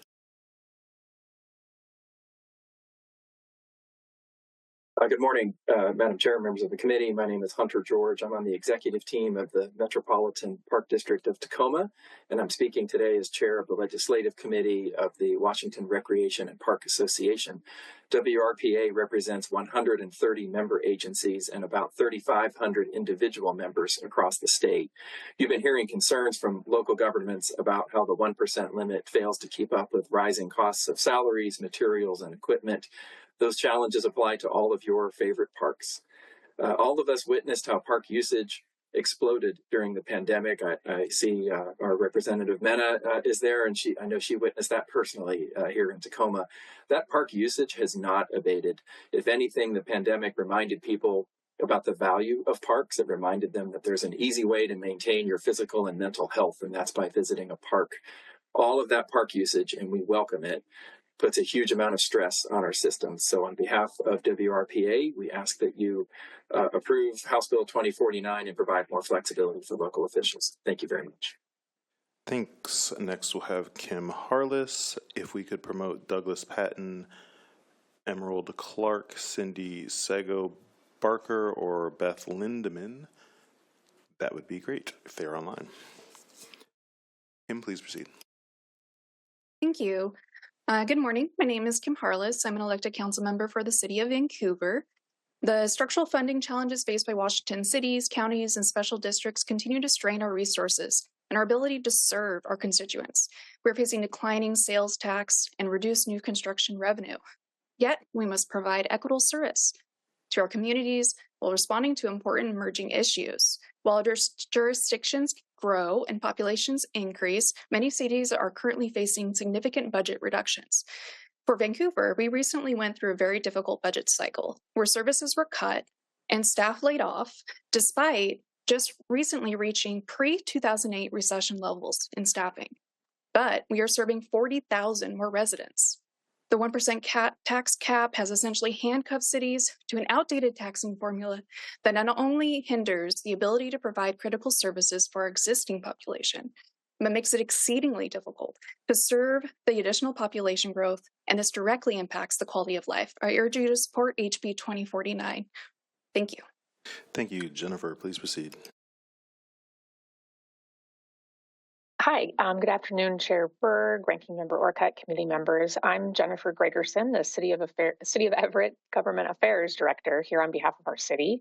We urge you to approve House Bill 2049. This is a modest update to an outdated cap.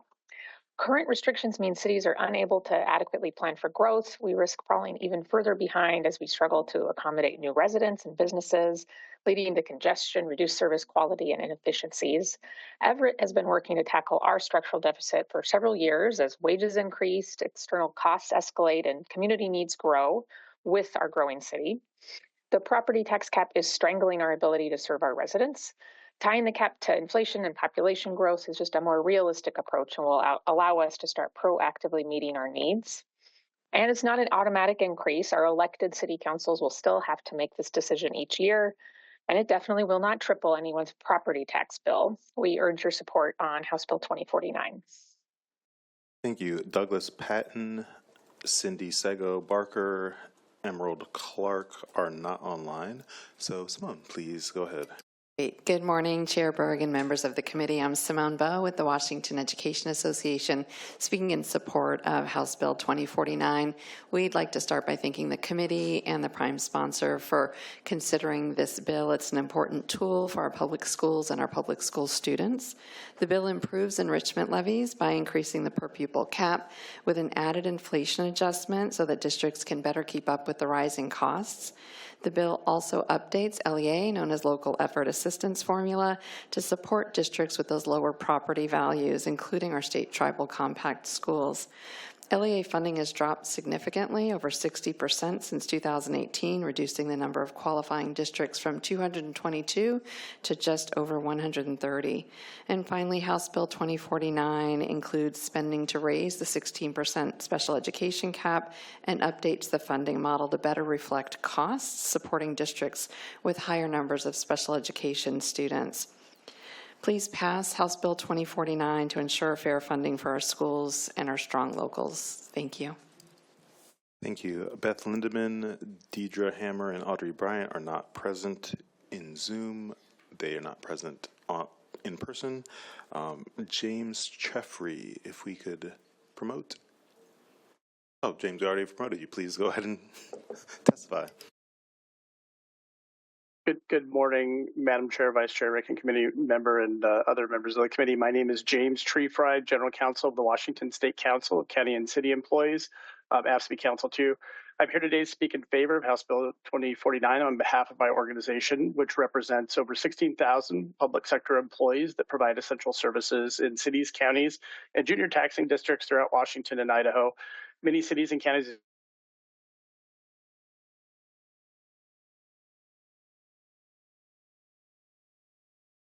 Okay, it looks like James froze. We'll let him log back on, and I'll give it over to Vice Chair Street. So instead of us going through this list, how about can we just start promoting people from Zoom? You tell me who you promote, and I'll call them out so that we don't have to call each one individually if they're not here. I believe James is back online now. All right, let's give round 2 to James. Sorry about that. I'll pick up where I left off. As I said, my name is James Treffry, General Counsel, Washington State Council of County and City Employees, AFSCME Council 2. I'm here today speaking in favor of House Bill 2049 on behalf of my organization, which represents over 16,000 public sector employees that provide essential services in cities, counties, and junior taxing districts in some schools throughout Washington and Idaho. Many cities and counties, as you've heard today, in our state are facing a structural budget deficit because of the current arbitrary annual 1% property tax cap. Revenues simply have not been able to keep up with the rising expenses.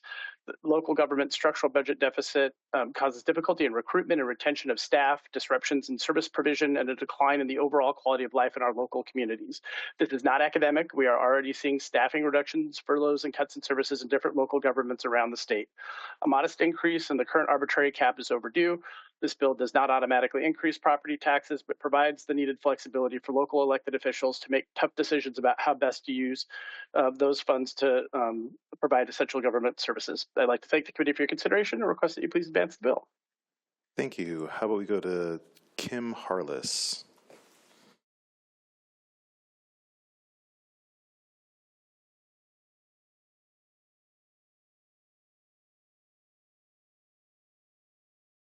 I had already testified. Sorry, that's correct. We already heard from Kim. Thank you. We have not heard from Hong Sodoma. Hong will be followed by Quan Dang and Trevor Green, who I don't believe we've heard from either. Hong, please proceed. Good morning, everyone. Thank you for the opportunity. My name is Hong Sodoma. I'm a resident in Redmond for the last 24 years. I urge you to vote no to HB 2049. I'm concerned about this bill because the descriptions of the bill are very misleading and it significantly increases the tax. I did some research on ChatGPT to pull some numbers in the past 20 years for Washington State. So the bill says the 1% increase cap is not keeping up with inflation. My research shows that this, even without counting the increase in the property tax rate, the tax has actually doubled in the inflation, considering the increase in property value. And here's some numbers. In the past 20 years, the total inflation is 76%. And except for recent years, most of the years inflation was below 3%. However, the housing price increased by 135%, which is double the actual inflation. This means even though we're maintaining the same tax rate for properties, our income for the government. If you could conclude, you can your last the sentence. Income doubled, right? So that is. Okay, I'll skip everything here. Yep. So thank you. Well, actually, your time is actually up. So if you just want to one last sentence, that would be wonderful. Yes, the income of property tax increased much more than inflation. Great. We have enough money. If we don't have enough money, please look at. Thank you so much, Vice Chair Street. Next, we'll hear from Quan Deng. Hello, thank you. This is Huan Deng. I'm a citizen, resident in Issaquah, and I'm a tech worker and dad of two school attending kids. I oppose this bill because I think it fails to ensure the taxpayer funds will directly used to improve the student outcomes. As someone who grew up in the Asian education system, I deeply value the high quality schooling. Yet in the state, I find that over the past 10 years, despite the massive funding increase, it's doubled in the past since the past 10 years. The student performance hasn't kept up to the same pace. I think the reasons are one is the money is not reaching the classroom. So while the teaching staff grow by 25%, non-teaching roles exposed by over 50%. The bureaucracy is winning over student success. And second is no transparency for the result. The bills lack some accountabilities, like requiring the district to report how the spending ties to the outcomes of the education, like test scores or graduation rates. Without that, the waste will continue. I'll conclude that I think without some strict measures, I think the bill cannot prevent wasting, and that's not the purpose for the adding more tax. Great, thank you so much. Thank you. We'll next hear from Ryan Mello.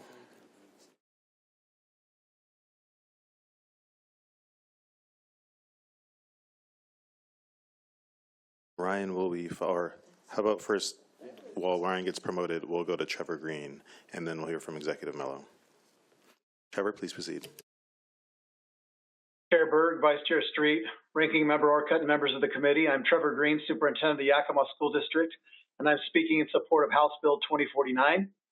Our state constitution is clear. The state must amply provide for the education of all children, yet under the current system, students in communities like Yakima are left behind. Even when our voters pass school levies, the revenue generated is significantly lower than that of wealthier, property-rich districts. Yakima School District receives no regionalization bonus despite high student needs and staff challenges. Meanwhile, in the district, in direct opposition to equity, districts with more resources receive even more support, and the gap widens. House Bill 2049 strengthens local effort assistance, which is fantastic given that we're also looking at raising the levy lid for other districts. This provides some equity across the system, and it aligns levy policy with modern costs, helping to ensure that a child's zip code no longer determines the quality of their public education. And it brings us closer to a system where students, regardless of their property wealth, have access to comparable staffing, programming, and student services. I urge you to support House Bill 2049. Thank you for your consideration. Thank you. Next, we'll hear from Executive Mello. Well, good morning, Chair Berg, members of the committee. My name is Brian Mello, and I serve as the county executive for our state's second largest county, Pierce County. Thank you for having me, and thank you for considering House Bill 2049. Your local government partners really need your partnership. You've heard repeatedly that we simply cannot keep up with the cost of delivering essential public services, and it's only getting worse over time. I want to remind you about two things.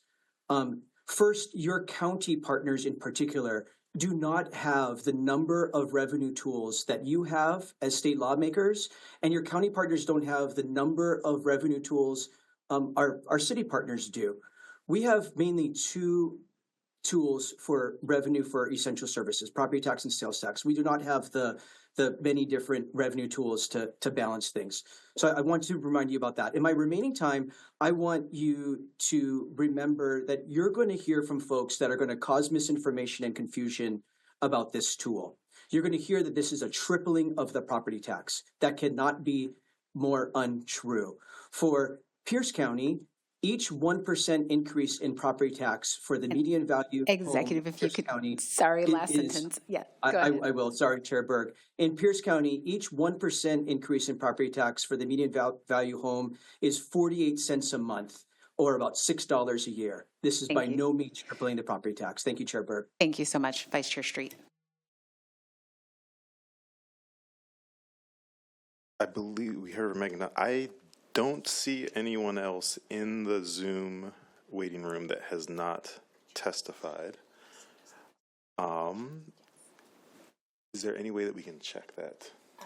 We can, so if staff can just make sure our Zoom room is clear so that we didn't miss any testifiers, and I'll also make the same call in person. If there are testifiers for 2049 that are here that have not been called up, please, and if you've already signed up to testify, please come up. And so, yep, we will check on that.